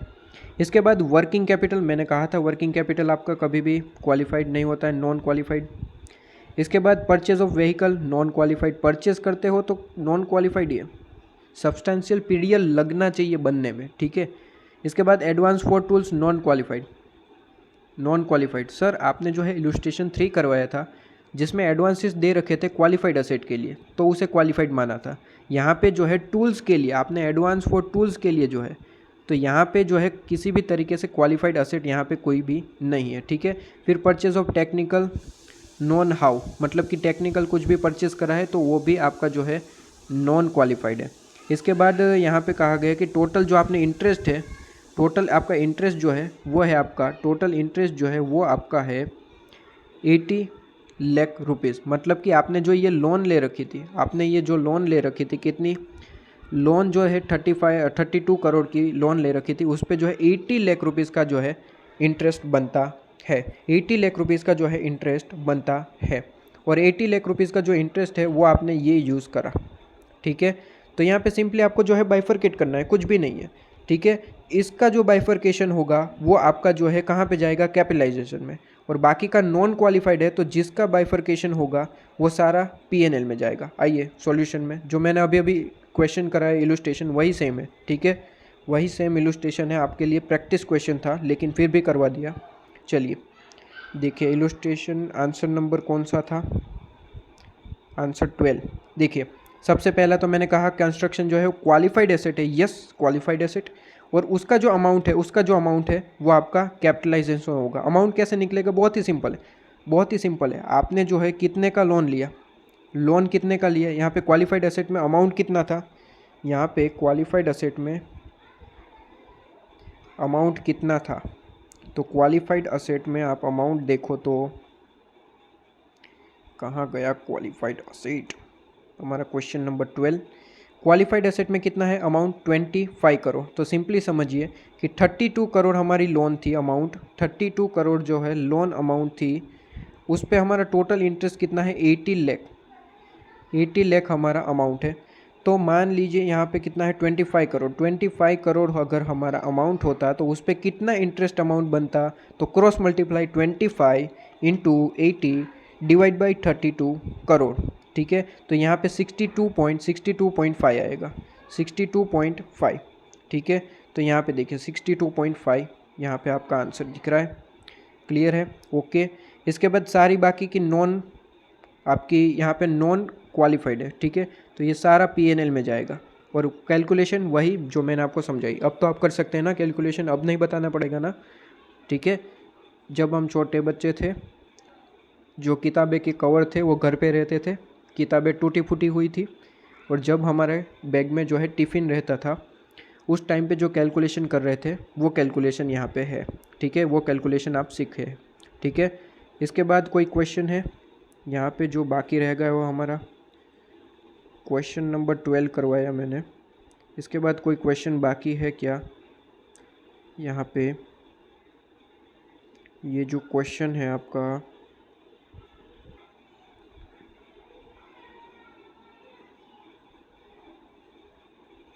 जी नहीं सर, आपने एक पॉइंट बताया था, आपने जब क्वेश्चन ये पढ़ाया तब आपने एक पॉइंट बताया था, वो आपने कहा था कि लास्ट में बताएंगे। सर कौन सा पॉइंट, एक्सचेंज ऑफ डिफरेंस का पॉइंट।